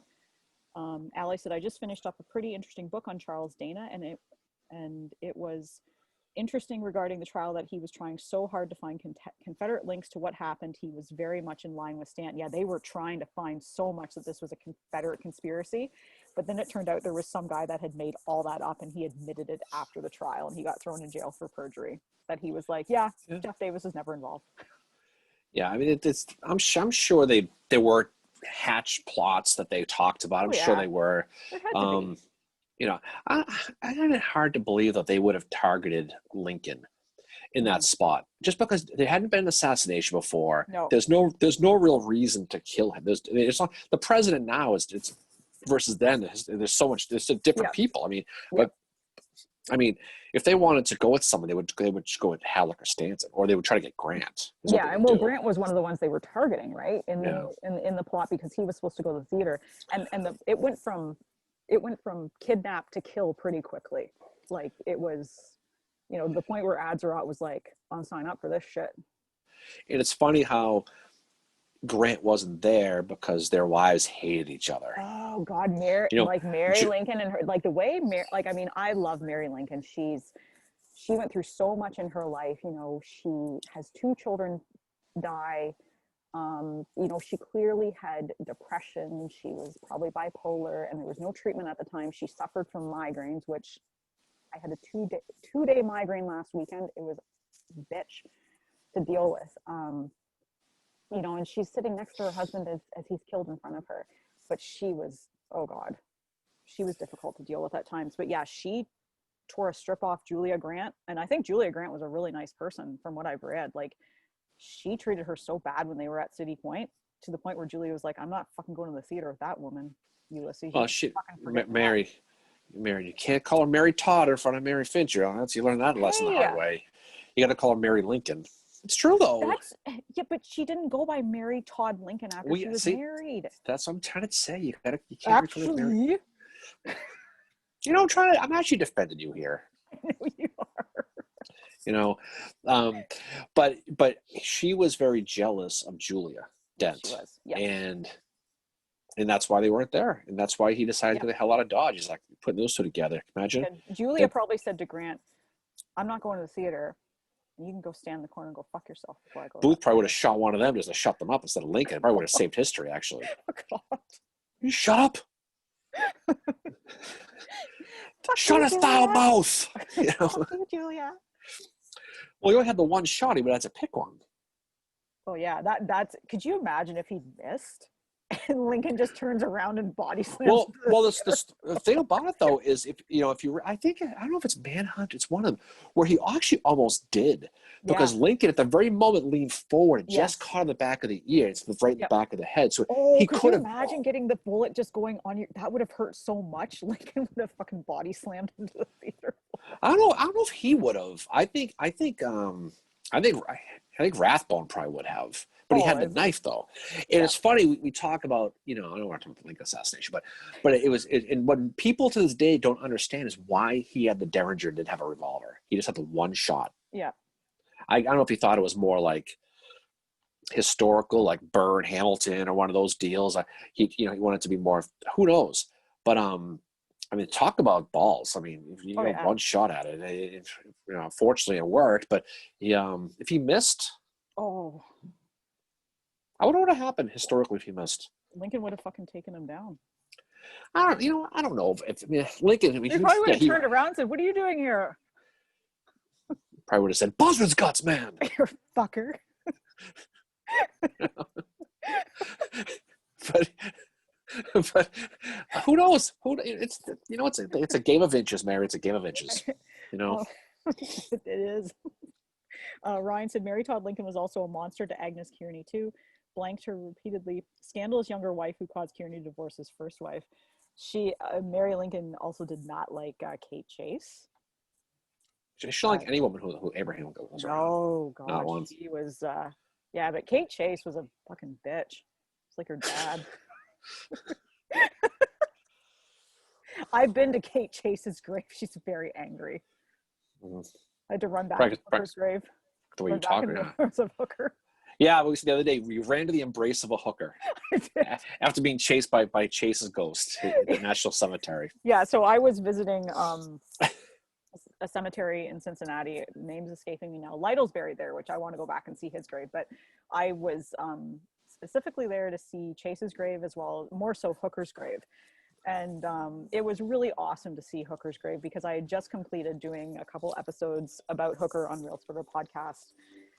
And just to go and see him, and this was after I was, I'm Team Hooker all the way. 4, wow, good for you. I'm only on 2. So to see his grave was really, really awesome. But then I wandered down to Chase's grave and I was there for about 5 minutes and I got really uncomfortable and I just took off running. My friend was like, "Where are you going?" Like, "I'm going back to Hooker. He's happy." If only AP Hill didn't take that advice in New York City. At the Bang Barn? The Bang Barn. The Bang Barn. Bang Barn / Mets game.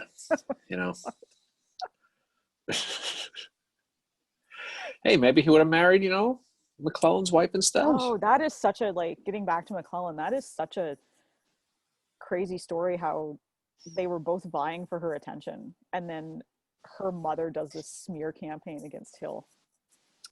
You know what, though? If you're dating someone and he goes to New York City, gets gonorrhea, that should be the end of it anyway, shouldn't it? That was just a rumor. It's not known if it's actually true because it was her mother doing it. I'm just going to say it's a fact because it's such a great story. I know. He went to the Bang Barn and got gonorrhea. With Barton Key. Yeah, Barton Key. He had a handkerchief and a thimble. Who was it? AP Hill that had the no, he wore the shirt, right? He had the red shirt. Yeah. And he carried the ham bone. Yep. That his mother gave him. In his pocket. For good luck, apparently. She's like, "Carry this for good luck." He's like, "Okay." It'd be fun to hang with these people. And I know next week when we do this, we're going to talk about having what general or Civil War person you'd like to have a beer with. That's going to be a fun podcast. Yeah, so here's your homework, guys. Next week, come to us with who you would have a beer with in the Civil War, because that's our next. That's episode 10. We're doing our whole podcast on who you'd have a drink with. Yeah, and that'll be an interesting study though, because it depends because that'll give an insight to the type of drinker you are or the type of person you are, right? And actually, it doesn't have to be beer; it could be anything. Yeah. Right. Like what? What are you thinking? Drink anything. I'm not going to be obviously Howard's going to be one of my choices. Well, maybe, but I'm not going to be drinking beer with him. Well, I would. No, right. Beer. What we see? Okay, drinking coffee. Okay. How would probably drink coffee? He probably drinks snobby coffee just because of how he like pimps He, himself up he before goes to battle. Starbucks and probably uses fake generals' names like some other asshole I know. Yeah. He probably uses, my name's Winfield. I feel an Albion coming soon, Mary.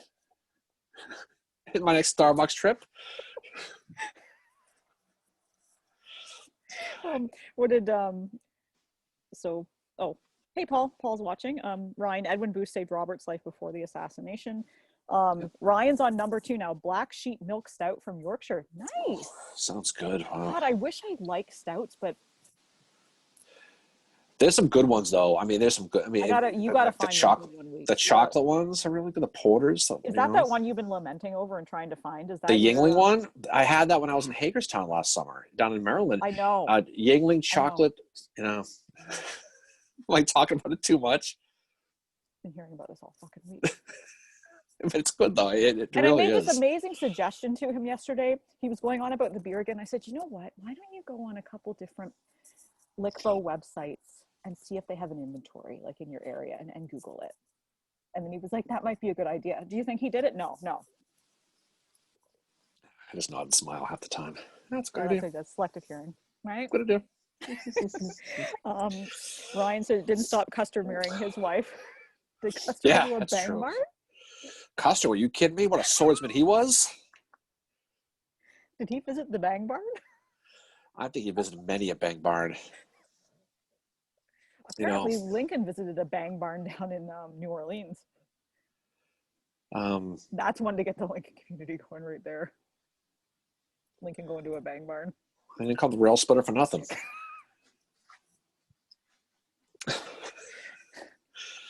But Hershey Porter is good. That's what we're talking about. That's what we're talking about. It's really, really good. A Yingling Hershey Porter with Hershey's chocolate in it. You can make fun of me all you want, Fincher. I don't even care. But I'll tell you right now, you'll have that and you'll like it. You're going to say, oh my God, I'm sorry. And you're going to say that to me. And I'm going to sit there and just going to take it. Because once again, I'm just going to sit here and be right. Because you're going to love that. That's a good one. Yeah, you can look all you want. I don't care. Not my circus, not my monkey. Actually, but it is.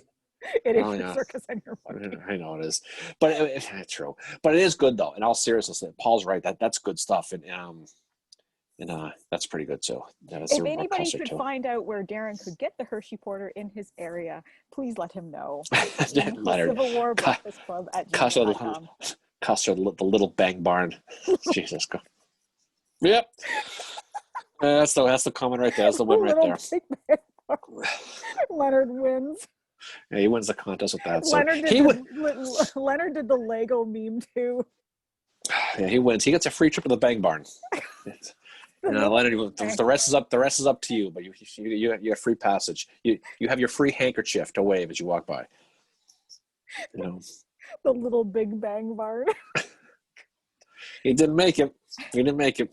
Did you know that after Little Bighorn happened, it was John Gibbon who came upon the bodies? Yeah, I knew that. He was supposed to be there and he was late. He didn't make it. But then he was the one that found the bodies. The only one alive was Comanche, right? The horse? I think the horse is the only one. I think he was mortally wounded though, wasn't he? No, Comanche, I think, lived after that. Oh, did he? I thought he got injured or something. These guys killed us. They didn't kill everybody. Yeah. Unlike the Cleveland Indians who can't beat anybody. It's ironic, I actually think about it historically. I'm going to own you one day. Sure. Yeah, I'll hold my breath. That's okay. I look forward to that. Start holding it. Yeah. Allie said Custer's letters to his wife were very interesting and very much TMI. He thought of her often for sure, and he let her know. Wow. Apparently he and Justin Martin talks about this in Here's Glory. He was talking about how they used balloon reconnaissance in the Civil War. Apparently Custer had a dream about it where there were some naked women up in a balloon and he magically floated up to it, but then they disappeared. We've all had that dream, Mary. Really? No. No, that's a dream, Chris. You probably dream about the Little Big Bang Barn. Barton Key. Barton Key. You know. Oh, but that's that is pretty funny. But yeah, Jen showed up. Wow, look at that. Hey, Jen. It's weird and confusing conversation. Weird. So, Jen, we were just talking about bang barns again. So And we've Leonard been has talking given about. us like the little big bang barn, which Custer owned. So this is the part of the show where we talk about bang barns, gonorrhea, Custer, and posing for pics that they was sent in the mail that were probably the predecessor of today's pics, probably. That they probably got. I got a little bighorn letter. A little big bang barn. God. That's genius. Hey, speaking of this, Jess is going to come on and do Sex in the Civil War with us, right? Yeah, she is. Yeah, Jessica, our friend Jessica, who she's JJ9288. Another Irish reference. Yeah, no kid, another Irish reference. Little bighorn. Jen, oh my God, that's funny. but she's gonna come on and we'll see how that is. Sex in the Civil War, and she's also going to come on and talk about PTSD too, because those are two. It's usually one leads to the other. Usually, actually, Probably, I don't know. It depends on who you're. Yeah, exactly. Depends what bang barn you're visiting. Exactly. Barton Keep probably had it. Yeah, it didn't work out too well for him, actually. Same with Earl Van Horn too. Earl Van Dorn. Didn't work out for him either. Hey, Legos. Megos and Little Big Bang Barn. In New York City gonorrhea. Yeah, we're gonna be talking about those 30 years from now. That's gonna be the title of the book. When the book is written on this podcast. The book we're gonna write, Little Big Bang Barn. Little big. I got a Lego in there somewhere too. Yeah. It'll be a bang barn, but it'll be made out of Legos. You're risking a lot by putting Legos. I'm telling you, it's bad enough stepping on a Lego. God. But anyway, that's pretty funny. Yeah, but anyway, glad to help. That's good. But Brian Miles Keogh, who died with Custer, who fought with Papal States troops against Percy Wyndham Cavalry with Garibaldi, both served together in the AOP Cavalry. That's cool. Garibaldi Guard. It's a cool name. Cool name. Very cool. Oh my God. Another Irish reference. Yeah, this is been really awesome today. These Facebook Lives seem to keep getting better and better. And they're definitely who's ever watching and commenting drives the conversation for sure. Usually does, because we came into this with the best of intentions always. The original plan of these lives was to kind of do a post wrap of the previous podcast. And then that lasted 30 seconds on the first one. And then, And then we start talking about it, but then it gets clearly off the rails. Because someone knocks us off topic all the time. Paul, was there a bang bar in Intercourse, PA? Definitely wasn't Rough and Ready, that's for sure. The Little Big Bang Barn is in Rough and Ready. They have their own special room at Rough and Ready. It's owned by Bushrod. Bushrod's private room at the Rough and Ready Bang Barn. Bushrod, Jesus Christ. He's also called Bushrad.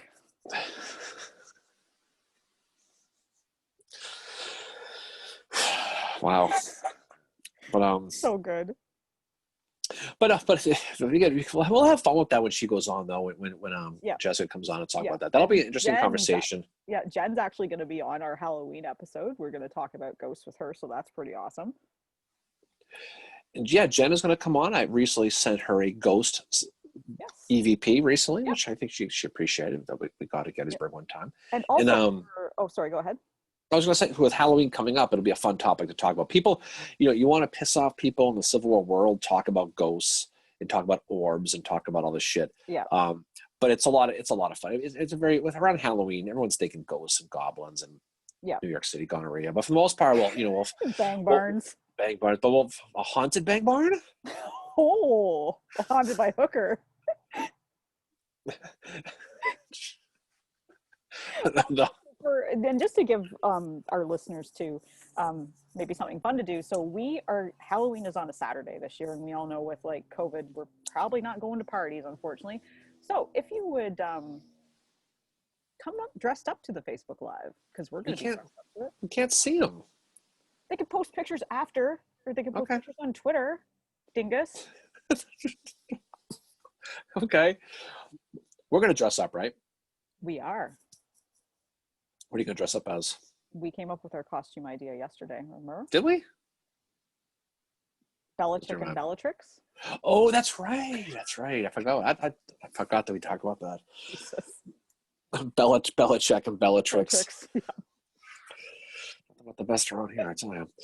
But no, but that's that'll be a good one though. But yeah, Halloween will be fun, and definitely have a lot of good episodes coming up for sure. But, yeah. November is a battle heavy month for us, I think. Well, we're gonna do Gettysburg Address. We're gonna do Franklin, right? And then 2 episodes on Chattanooga. Chattanooga's coming up around my birthday. Yes. 11/25, the greatest day. November 25th is the Battle of Missionary Ridge. Yeah, that'll be a good one. Fought in. He was Team OO. You know, make it a Zoom live. You know what, Ben? Just good way to segue here. We are doing our inaugural Civil War Breakfast Club roundtable on Wednesday at 6 p.m. Yeah, and Lady Fincher of Ontario over here, she will send you a link to the Zoom if you email us, and we can go on. And it's going to be basically just as this. It's going to be just getting together, talking. Yeah, we're not going to have speakers. We're not going to have speakers. We just want to get together and hang out with people, have a couple drinks. It's going to be an hour long. You want to do it because Mary's going to sing Lorena, which is going to be really, really good. I'm looking forward to that, actually. She's going to sing that again, like she did last time. And we're going to do that, and so we'll have her do that. If anybody wants to hear me sing, they have to wait till I have a few beers, and then they need to come to the Surratt or the Walk and Roll in Washington DC when we're there. Call me maybe. Never fucking forget that. Ben, call me never forget Sally. Phil says hi. Allie's Allie, she's coming to the Zoom. That's awesome. That'll be a lot of fun. Ryan, the Union Army licensed prostitutes in Nashville in order to pay for their own hospital in order to reduce STDs in the Army. The licensing thing spread to Memphis before the government noticed and squashed it. Well, Jessica will talk about the fact that, the Army used to take syphilis-filled hookers and send them to Confederate camps. Jesus, like that, germ warfare. I mean, you can't help them. I mean, that's actually brilliant, though. There was actually, I had heard in listening to American Brutus that there was some shit going on up here in Canada to send infected blankets to the Union Army. Yeah. And I'm like, what the fuck was my country doing? But then I remember it's Quebec. Quebec is its own. Quebec is like the Connecticut of Canada. No one likes them. Oh, it is. Sorry, Connecticut, but I fucking give a shit. I'm not a fan. Well, Quebec has tried to separate a couple times, so you should let them go. Hey, 50% of people want it. What you can do is you can take New England and put it up in Canada, and we can take Quebec and put them here. Because then I can travel to England. Yeah, I guess you could, but you can't leave your province, though, right? I'm not supposed to leave my province right now, no. Yeah. I can, but I'm not supposed to, and I don't want to. I don't even want to leave my county right now because people in Toronto are being... Yeah, you guys are way better than we are with this stuff, though. No. But so Ryan, 11 p.m. UK time, might be drunk already. Well, I think that's probably a good idea. Don't you speak ill of that Ricky Bobby. Come on, Ben. You're Robert E. Lee's cousin run CSA espionage in Canada. Yes, he did, Paul. He was based in Montreal, and he absolutely did. There was a lot of espionage going on, and the government knew about it. And the government also, there was people up here connected with the assassination, and the government was like, no, we're not going to send them to you. We're going to keep them here. They protect them. You guys gonna do the Trent Affair at some point in the British Canadian general? Yeah. You know what? We haven't thought about that, but that's a good idea, actually. I'm gonna write that down, actually. Yeah, episode ideas. If you guys have episode ideas, DM us on Twitter, send us a message on Facebook, email us at civilwarbreakfastclub@gmail.com and let us know. Send a smoke signal up. Yeah, we would like to know whatever you want to do. Guys. Yeah, Trent Affair would be cool. Yeah, we have fun with that. Yeah, I think we could do a few episodes on. And I admittedly don't know a lot about Canada's involvement in the Civil War other than, the assassination and just that there were men from Canada that fought in the Civil War. But Doherty. Edward Doherty of the New York Cavalry that found John Wilkes Booth was from Canada, and he is buried at Arlington National Cemetery. Their Private John A. Huff, he killed Jeb Stuart at Yellow Tavern. He is buried in Michigan. So, and there was a couple Canadians who won the Medal of Honor as well during the Civil War. So there was definitely Canadians who fought. There was even, there's a Confederate monument about 35 minutes from me in the town of Kincardine for, can't remember. Solomon Secord is his name. He is I think he's the nephew of Laura Secord, who was she was involved in the War of 1812 with helping the British. And I wrote, Canada was a Civil War veteran. Yep, he was. Trying to think what his name was, but It's escaping me now. Ben just mentioned a guy from the Fourth Rhode Island. Yeah, he was Rhode Island guy. Yeah. Oh, cool. That's There's cool. a lot of Canadians that now some of them were obviously going for adventure. They were like, oh yeah, we can go see the US, because obviously traveling was a little bit different back then. But there was those that believed in what the Union was fighting for. But there was ones that fought for the Confederacy too. And because we were so tied to Britain at the time, and Britain needed the cotton, there was a couple Confederate victories where the Canadian Parliament apparently cheered. But we were neutral on paper, but I don't think we were. No, the Canadian government had a real interest in a weakened United States. No question they did. Yeah, and they all, the cotton, obviously the Tariff Act of 1828 was still in effect, and it was more economical than anything. But that's not a surprise. The whole world wanted the Confederates to win, because they didn't want a strong United States. The United States wasn't what it is now, but there was this thing before where a lot of these monarchical type countries, England, France, they didn't want to see this democratic experience succeed. So they can, because if it did, it was potentially could lead to stuff in their countries. They wanted this to fall right at its dick, and they can come back and say, see, is this what you want? You want civil war? Is this really what you want? We stay with what we have. So that's, slavery was the big impetus that kept the English and the French out of it. Yeah. But that was, and then you imagine how history would have changed with three countries, the North, the South, and the emerging West would have been its own country too. Yeah. Well, Canada was on the chopping block around the time of the end of the Civil War and after the Civil War too. It's one of the reasons why we became a country in 1867, because we finally said to Britain, fuck this. We need to become our own country, because there was talk of annexing Canada and making it part of the U.S. That'd be kind of cool. Would be. I'd be able to travel if that happened. We wouldn't have let Bieber in. I'll tell you that right now. Fuck Bieber. Your Justin Bieber wasn't coming. You guys can keep him. We don't have him. We can keep him. What the hell are you talking about? Back. Send him off somewhere. We'll do a Van Landingham. We'll send him over the Confederacy. We'll send him over the line. We'll drop him off. Yep. We'll send him into Mexico. Bye. We'll throw him over that wall that's being built, apparently. Catapult him over there. But like Canada, one of the reasons we became a country is because of the Civil War and just the possible of annexation, which actually Seward was involved in those talks with Britain as well. But yeah, and then there was Seward's Folly, which became Alaska. Absolutely. Ryan said, look at John Fox Burgoyne, son of General Burgoyne. He was sent to look at invasion routes. Guess which one he favored? Saratoga Mark II. Oddly, the unemployed cotton workers in England loved Lincoln. Lincoln wrote a letter to them praising their sacrifice. Workers in Lancashire had Lincoln and Queen Victoria pictures on the wall. Pro-Reb sentiment is more of an aristocratic English thing. Leonard, throw him over and make Bieber pay for the wall. Leonard's our MVP today. He's killing it today. He's always the MVP. He's doing well. Little Big Bang Barn. That's one of my nightmares going to be about tonight. It's made of the Legos. I just want to step on those, jeez. Worse things actually than step on a Lego, But but yeah, the history of Canada, the Civil War is interesting though. It's fascinating, Yeah, well, it shows how tied together our two countries are. The fact that men came over, especially ones that lived close to the border, and still most of Canada's population lives within 2 hours of the U.S. border. I mean, I'm in one of those towns. I'm 90 minutes from the U.S. border, and before there was a pandemic and someone ate a bat, I was traveling over there every 5-6 weeks. Yeah. Now you're stuck going to Thunder Bay and Moose Jaw. I have not left my county. I have not left Regina. Regina. I have not left my county since February the 24th. Really? Yeah. Furthest away I've been is 15 minutes. Really? Yep.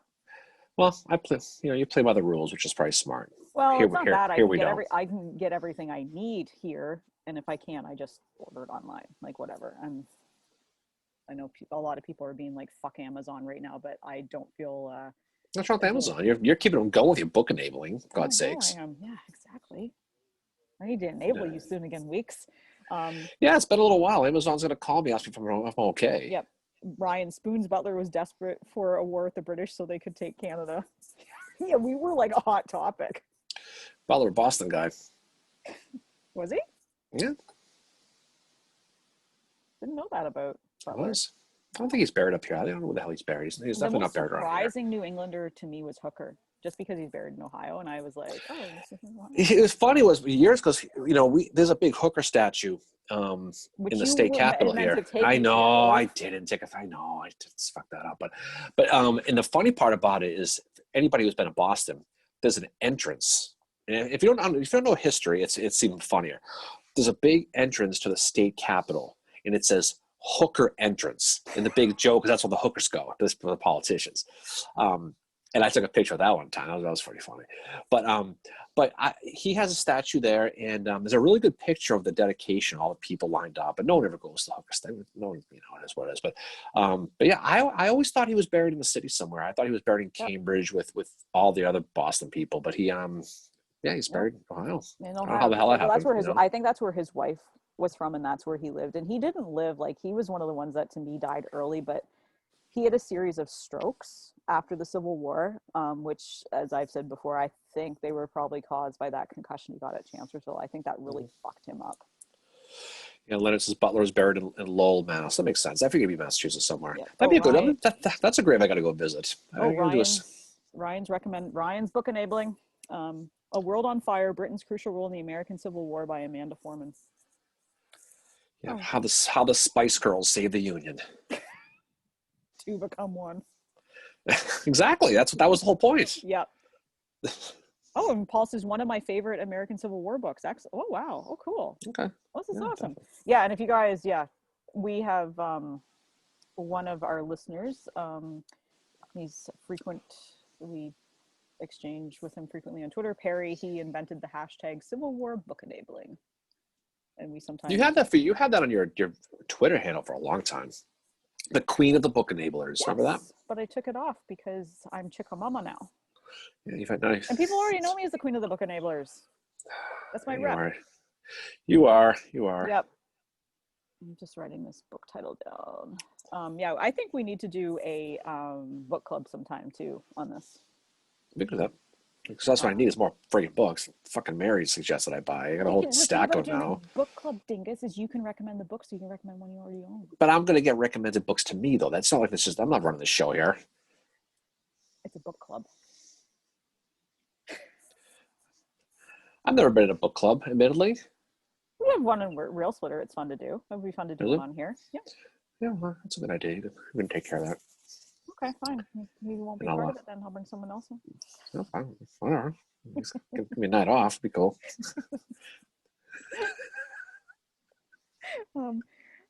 Gabe, let's not forget the Battle of Ridgeway. Okay. Battle of Ridgeway. I don't know. The Battle of Ridgeway. It reminds me of the Battle of Shrewd Farm. I think it might be. I need to watch that show too. Battle of Ridgeway. It's a good one. Yeah. Oh, Gabe knows the shit about the Civil War though too. No, I'm sure it is. Admittedly, I just I can't recollect that one actually. Yeah, actually, kudos to Gabe and also the Fritz for coming on this too with us because they're both in Texas and. Okay, Fritz is in New Mexico. Oh right, okay. Big difference, Okay, I know. Okay, now he's gonna razz me about that. I'm sure.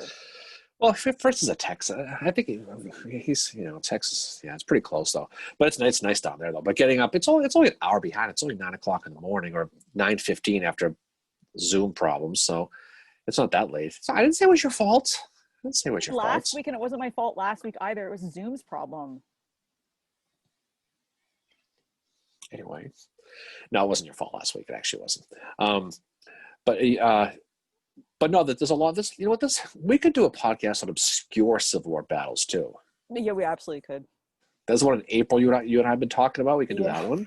Yeah. That'll be a good one. And then we could talk about some of the other ones. So we could check that out because there's a whole bunch of those little battles in Texas and the West. There's all those little ones that no one pays attention to. No. The further you get away from Virginia, the less people give a shit about it. That's what Gary Edelman said. Yeah, I was going to say the same thing. That was Gary's point of our meeting with him the other day. Mm-hmm. Was he talked? It was specifically about photography, and it was pretty good though because he talked a lot about a lot of these famous pictures of the Civil War. And they showed how some of them were staged. Yeah. And it was really interesting. And Gary, if you know Gary, he's a great dude, smart as hell. Yeah, he's got a really good Civil War Facebook page too. So just, search Gary Edelman Facebook. He'll come up. He's awesome. Everybody knows Gary. Everybody knows Gary and Tim. So. Ryan, Irish Fenian invasions of Canada after the Civil War. I've got a story about that actually. Leonard Curtis' last battle fought in Ontario against foreign invaders. Battle of Ridgeway. Okay, now I know what he's talking about. Ridgeway near Fort Erie, Ontario. Gabe, you just taught me something about my country and my province. I admittedly know very. Maybe that's where the Dick Black statue comes from. Oh yeah, Dick Black.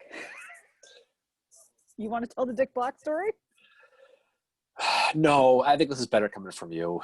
Okay, so there's a small cannon in my town, and it's in this random place, and like I noticed one night when I was out for a walk that it said Dick Black on the bottom of it, so I took a picture of it and sent it to Darren. Yeah, it was. And we made up a whole story about Dick Black. Yeah, but we're trying to find his gravesite, and Yeah. Ryan says I have 2,226 books, but only 273 on the U.S. Civil War. She who must be obeyed has outlawed further book purchases to Christmas.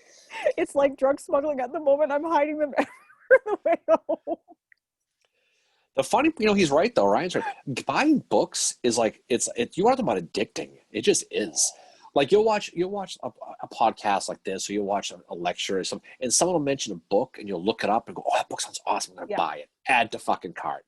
Yeah, and it's so easy. It's like click, and then then they come to my house and I get you order another fucking book. But I go to my Civil War roundtable, my one here locally here on the Cape. You pay like $5, they give you a bunch of raffle tickets, and I'm the only one who ever buys the raffle tickets because I'm the only one who's under 100 in this fucking Civil War roundtable.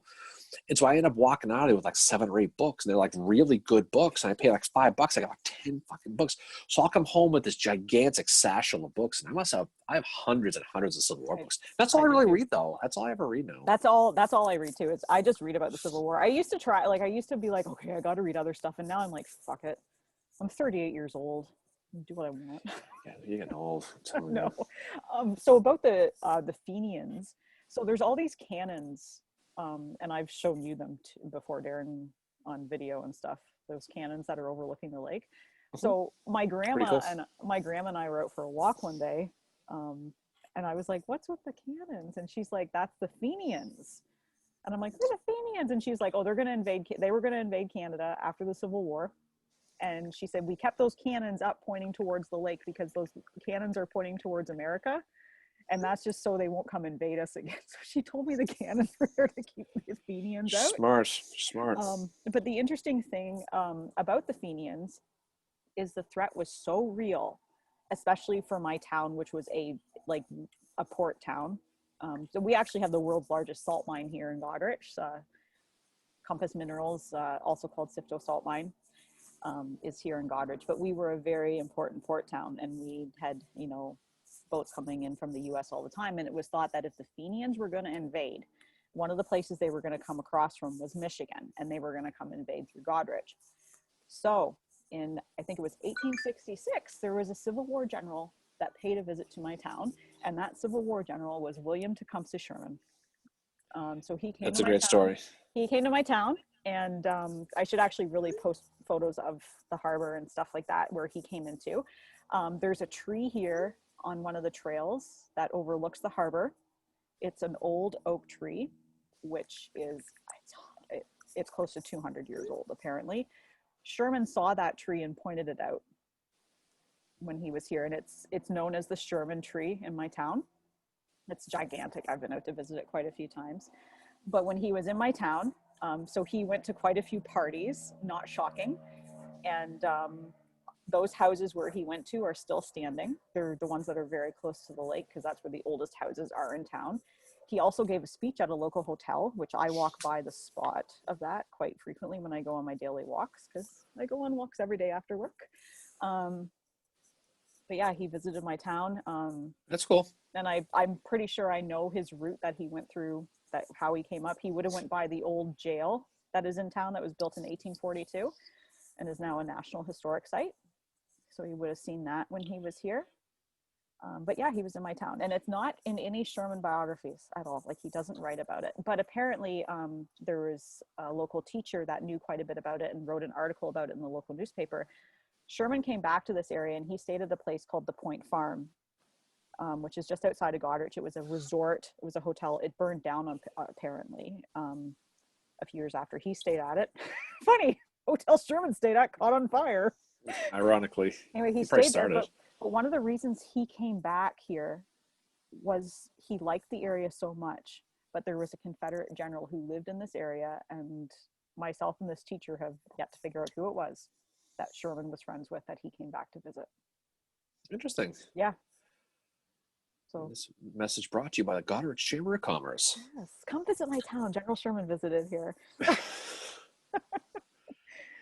Well, Sherman, you know, there's the rumors about him not burning Charleston because either he had a girlfriend in Charleston and she begged him not to.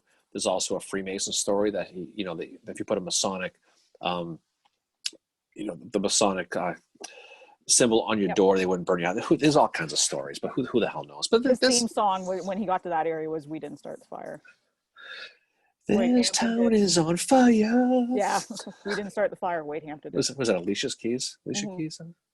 How the hell do I know that? God. I don't know. Kick my own ass. You're weird.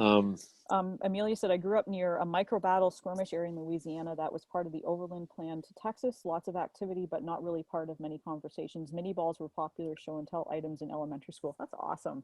Oh, that's really cool. I love to do in these lives. Well, that's what's cool about it is the history. You can bring it home like that. I mean, there's nothing here where I am with Civil War as far as fun and stuff. But well, I mean, there's stuff in God. I find more about the Civil War in my own town the more I look at it. You know, like the cannons that are there. Or I don't know if it was true what my grandma was telling me, but I mean, my grandma was into Civil War history. She taught me who John Brown was before I knew who Lincoln was. Like, I knew who John Brown was when I was 3 years old. Wow. And I knew the song because she used to sing. Explains a lot, actually. Fritz, I have lived longer in New Mexico than Texas. I've lived in several places throughout New Mexico, north to south. Plus, I wasn't born in Texas. I partied for 2 days after I got my first New Mexico driver's license. I loathe living in Texas. Yeah, as he remembers, I remember him saying he wasn't born in Texas. I liked it down there. I liked Texas. Texas was so it is very different. I mean, I'd love to go to Texas. Actually, I'd love to go to Dallas to go to the museum, about the Kennedy assassination. The Daily Plaza. No, it's nice down there. It really, really is. Yeah. But there's definitely a lot of, you know, what I found when I was down there was most of the people in Texas who I talked to weren't from Texas. They were from the north. They were from somewhere else. And so, you know, but there was some genuine. Our friend Jerry, we mentioned last week, he's a Texan as they come from Shamrock, Texas. He called it Shamrock and Roll. He used to say it all the time. And classic Texan. But it's good people. I enjoyed it, you know. Road trip. Leonard said, Sherman came to my town too, 47-day siege, LOL. Did you bring the marshmallows? Did you roast? Yeah, it's always nice when Sherman pays a visit. Sometimes he brings neckties. He does. Paul, did Sherman tie a yellow ribbon on the old oak tree? Neckties. Talk about fucking over infrastructure. What were we talking about that? No, but like rip up the railroads. Yeah. And then you make it so they cannot rebuild them. Like, that's the biggest fuck you right there. It's like, we're not only going to rip them up, but we're going to put the ties in the fire and then we're going to wrap them around trees. You either got to chop the tree down or burn it down. And then guess what? The metal's going to be fucked after. That should have, I mean, that you got to be, how pissed you got to be to do that. But that was that great story that after the war, when Lee visited Grant at the White House to do a contract about railroads. Yeah. When Grant said, isn't this funny? We spent half of our life destroying railroads and here we are talking about building them. And Lee just didn't even look at him. You know, but good story. I mean, it just goes to show how these people are normal people. Grant must have somewhat of a sense of humor a little bit. Oh, and it's funny because when they were building the railway after the Civil War, Sherman was involved with that. And he was like, I know some guys that know a thing or two about railways. What do you feel about that idea? Guys that ripped up the railways were building them. Well, I mean, that's the thing I don't understand is like, you rip up the rails, you put them in the fire, right? Yep. They got to be friggin' hot. How the hell do you put them on the tree They and had twist these them around? gigantic tong things that the would Oh, carry, okay. and then they would just like take them and twist them around the tree. And they would sometimes stack them like 2 or 3 high. But to get them off the tree, you had to cut it Cut the down, tree down. Yeah, it makes total sense. or and burn it too. Like there was no way. Makes total sense in the world to do that. But I definitely got to laugh. I mean, how pissed you got to be? Make sure you got the tongs. Bring the tongs. Yeah, You know. grab them around. And there's one story from Sherman's memoirs of where he reminisces about standing by the fire, and just he said, I was standing there smiling and watching them burn the ties, like knowing that he was fucking hood over, because it was just outside of He did what he had to do. I know. When I was down in Georgia last year, they don't like Sherman. They don't like him at all. But that's the thing about it, though, is, for everything he did. I mean, again, talk about history memory. I mean, yeah, absolutely. You would think he burned the entire state down. He's the biggest. Sherman's one of the biggest victims of historical memory, I think, and I think he was well aware of that. That he knew that whatever happened during the March of the Sea, whether he condoned it or not, there was that library that was burned in the capital of Georgia at the time. He knew at that point, this is going to fall on me and not my men. Well, what people realize, we talked about this in the Atlanta podcast, was half of Atlanta was burnt by Hood himself. Yeah. The only person who really destroyed Atlanta was Tom Brady. He really was. He's the only one. And they hate him too. So the other thing about Atlanta is, I remember my dad saying one time, "Oh, Sherman destroyed all of Atlanta," and I was like, actually. Like, you've been really good at the corrections lately, by the way. Only 30%. I know. I'm saying that's why you got to study this stuff, and you look at the deep dives and all that stuff we talked about. Yeah. As you find out more stuff. And when I was sitting at those bars in Atlanta, people talking about how you assholes burned my whole. Where'd you grow up? And he would tell me, I go, he wasn't even near there. No. This guy who grew up near Andersonville, Georgia. Yeah, is telling me that Grant burned his grandfather's farm. I'm like, no, he didn't. He wasn't even near there. No, I mean, it was like, so the march extended. It was like a 60-mile wide land shark going through Georgia. But then Roland, the land shark. But then the bummers would only, I think, go 5 to 10 miles beyond that, on either side, right or left wing. So. Yeah, I mean, it's all. As time goes on, that those rumors become facts, and that's why, going back to the McClellan thing again, that's why it was cool to study that, because it was really interesting. And like I said before, and hopefully for anybody who saw that podcast, hopefully you did. If you didn't, then you should definitely check it out if you can. It'd be cool, but it'll make you think a little bit, right? If anything, it makes you think. I mean, anybody can sit up here and do the same shit, talking about the same stuff, but it's important to go through this and just kind of make you read a little bit and think about it, do your own research, and spark some interest, and maybe dispel some some rumors that probably aren't true. Maybe they are, who knows? But I mean, it's fun, definitely fun to do. Yeah. Gabe said, I'm not from Texas either. I grew up near a Lincoln Douglas debate site, Jonesboro, Illinois. Very cool. Fritz said, Texans are great as long as they're confined to Texas. It's when they get loose and leave Texas, they become a problem. Darren would probably agree the same about people from Southwestern Ontario. Ryan said, talking about Sherman, did he pick Slocum and Howard because he thought they were reliable but not likely to do anything exciting and steal his thunder? Blackjack Logan, for example, was more likely to go do something exciting and unpredictable and get his name in the papers. Ryan, yes, that is one of the reasons he picked them. Really? I would think you would disagree with that, because I think he would want the guys who wanted to do that, who wouldn't stand up to him, who would just do what he felt was needed to do. No, that's that's why I'm saying like Blackjack Logan might have been like, fuck what. Well, Blackjack Logan would have definitely done it, and he would have been more flamboyant about it. Yeah, but I didn't want that.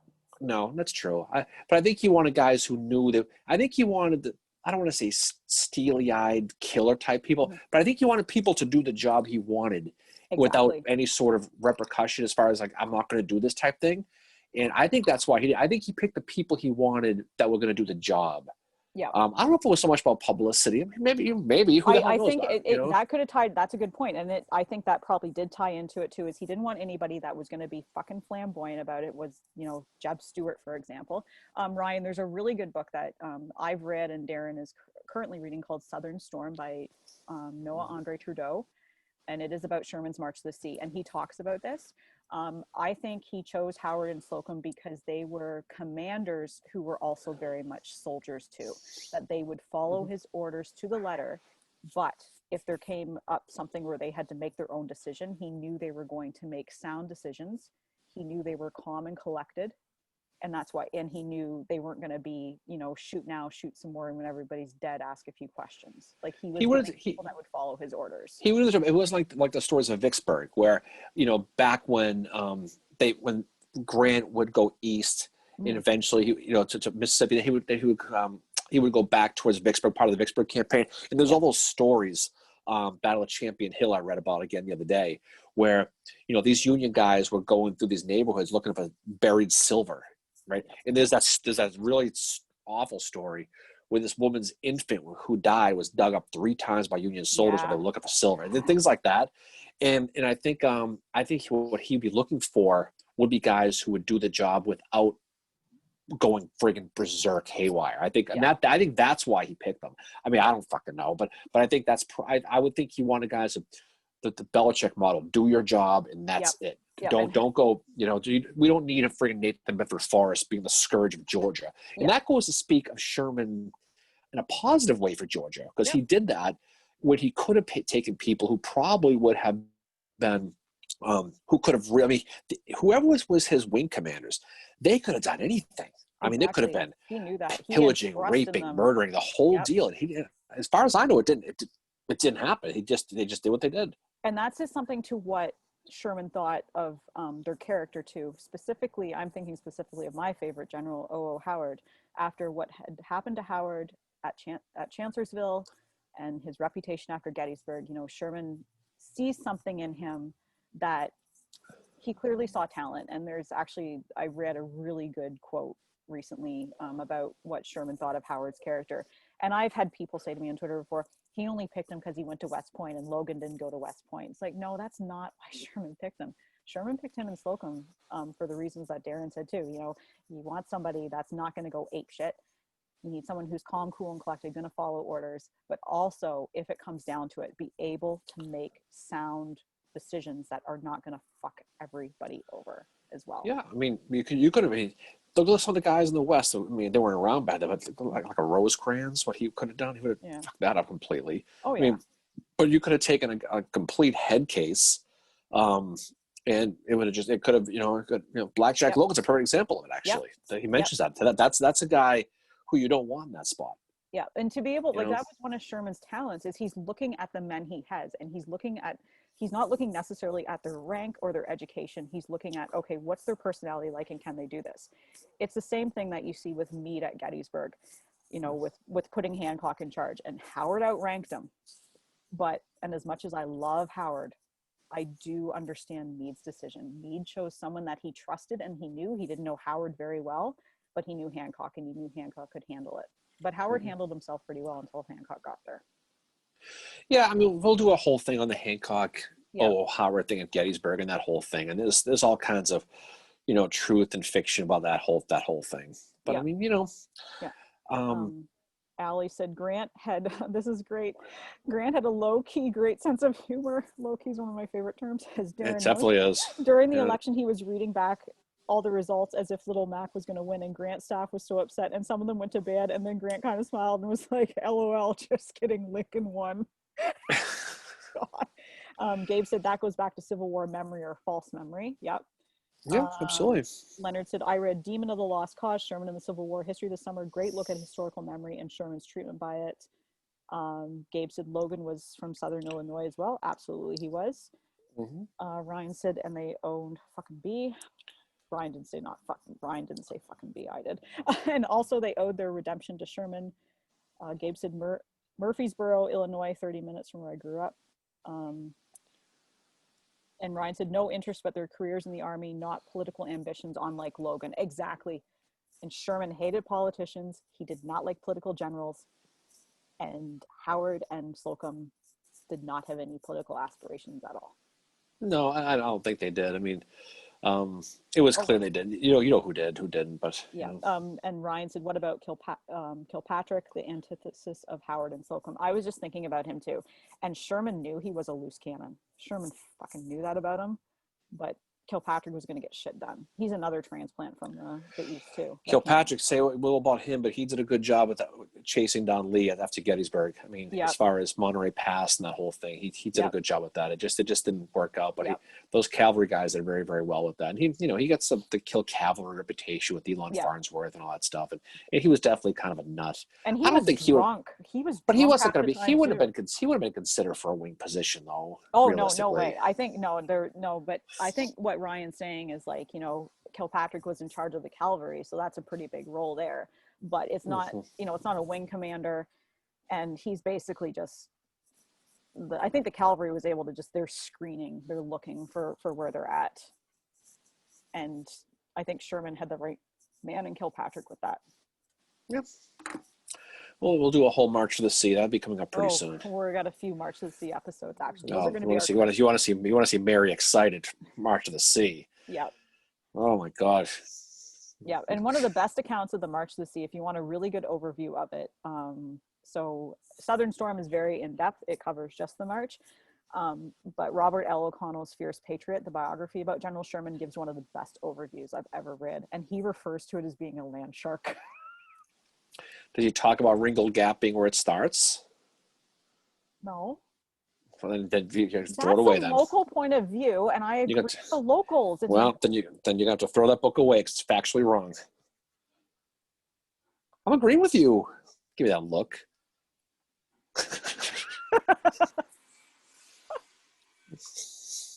I'm trying.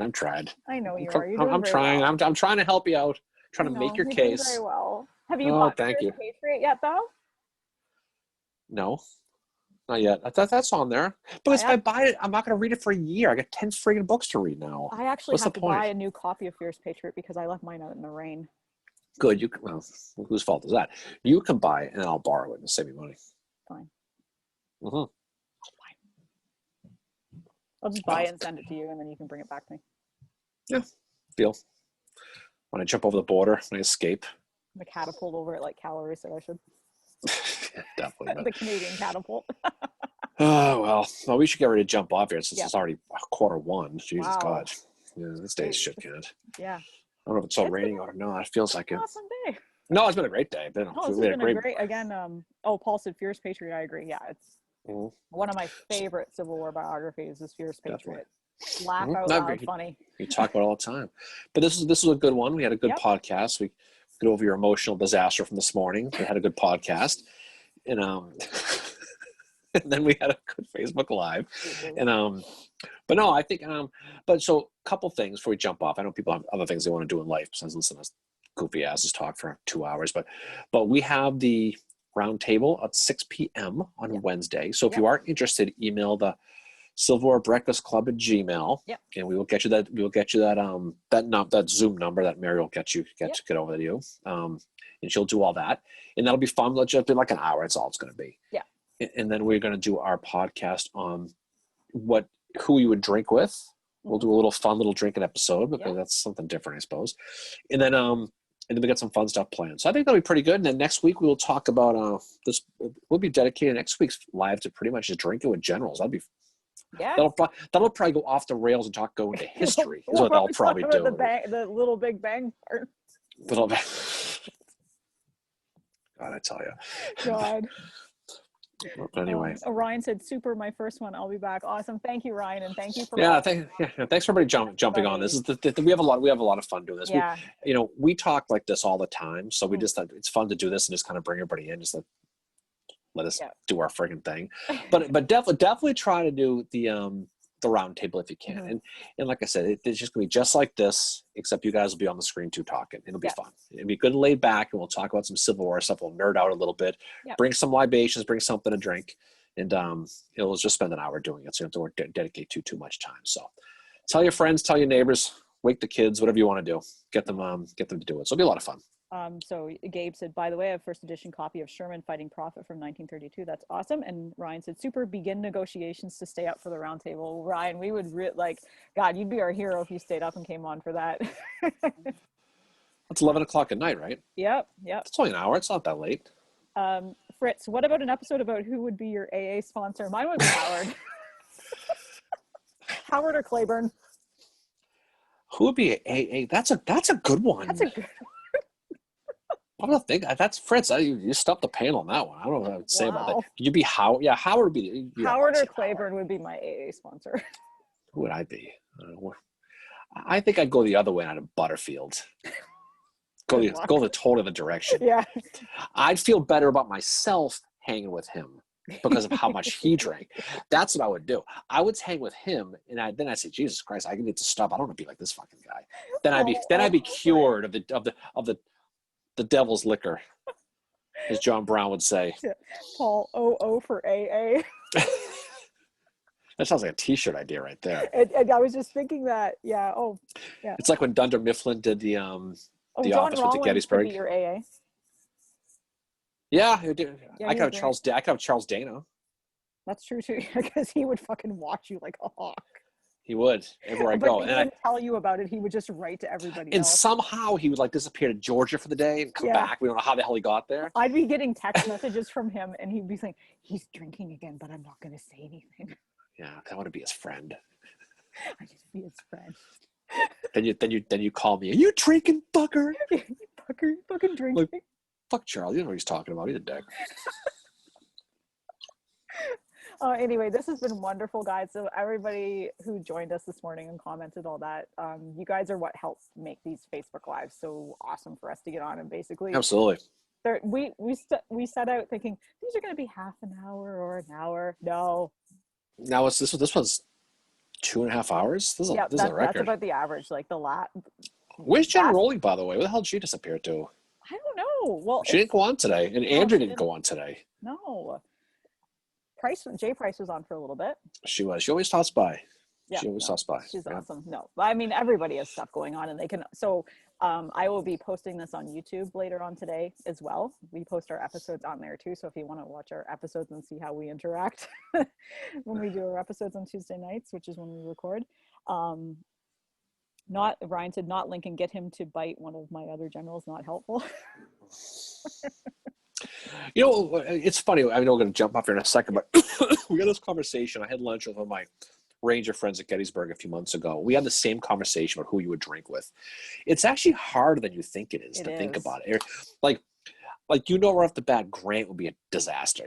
Not Grant. I mean, Lee would be. Because I assumed, because he's a big Lee guy, that it'd be Robert E. Lee. He's like, nah, I never, I would never do Robert E. Lee.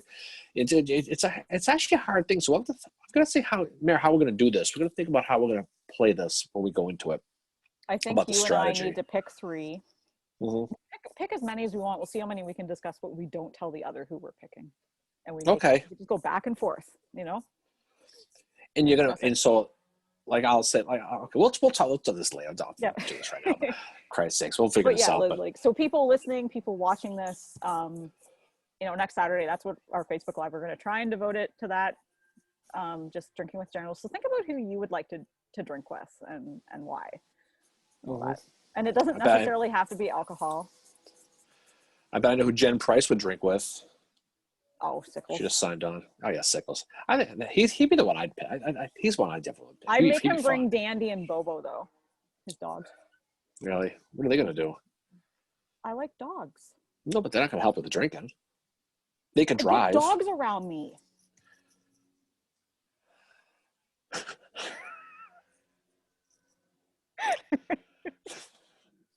It was amazing what sets you off. It just is.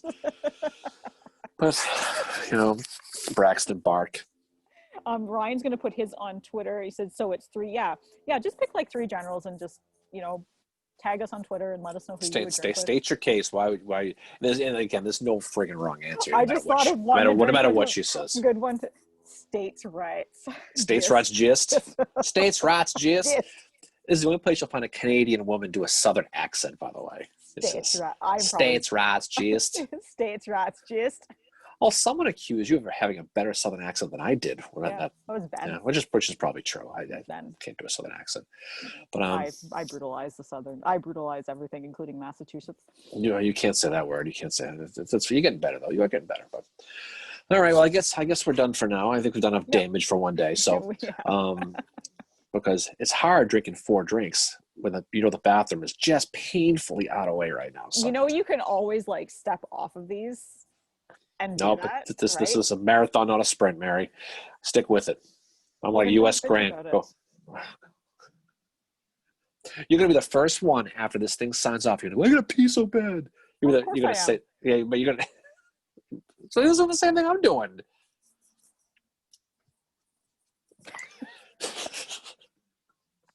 Ben said it was me, and it's true. Thanks, Ben. It was, yeah. You can't don't ever do that again. Oh.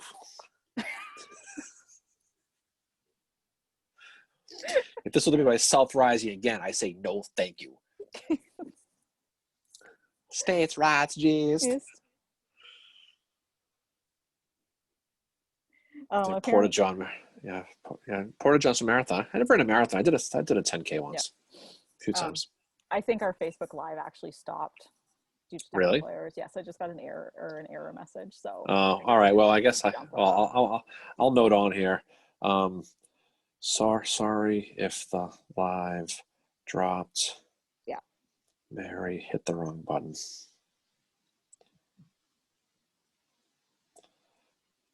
I didn't hit any button. Thanks for. Are we really not on? Yeah. No, it's not on. Oh. Hang on. Oh, there. Right, well, there we're back on again now. Yep. All right, so I guess I won't delete that message then. Ben said he can hear still. Paul said still running. Fritz said Civil War, Breakfast Club, and liver damage. Right? Yeah. Okay. People are still saying we're on. Okay, good. Okay. All right, so we're still here. Okay. Well, we're gonna talk though now. Yeah. So we don't forget the round table. We'll record again. So Mary, we will be talking to you soon. Yep. And then we'll get ready for that. So that'll be a fun one. We'll have a good time with that. Yep. But this is always a good time doing this. And it was a good. If you haven't listened to the McClellan thing, check it out. Or not, whatever. Yeah, and let us know what your thoughts are about it. Like, let us know what you think about our discussion about Lincoln McClellan and just how you maybe view their the relationship between them. Were they both to blame? However that works, we would love to get some discussion going about that. Be it on Twitter, Facebook, or Instagram. And again, roundtable, Civil War Breakfast Club at gmail.com if you want to join in with us on Wednesday from 6 to 7 p.m. That'll be fun. I'm looking forward to that. That'll be a good time. Me too. It's going to be awesome. So anyway, we are going to jump off here, and thank you to everyone who is watching this, whether you're watching it live or just on YouTube afterwards. Thank you to everybody who is joining us and commenting and all that. You guys really make these what they are. So until next time, we will see y'all again soon. Go Patriots. Yeah. Bye, guys. See ya. So we're still recording, but we're off. Yep. Well, that was good. That was awesome. Now we're off. Okay, yeah, now we're off. Okay, so I'm going to stop recording now. Yeah, cool. Peace.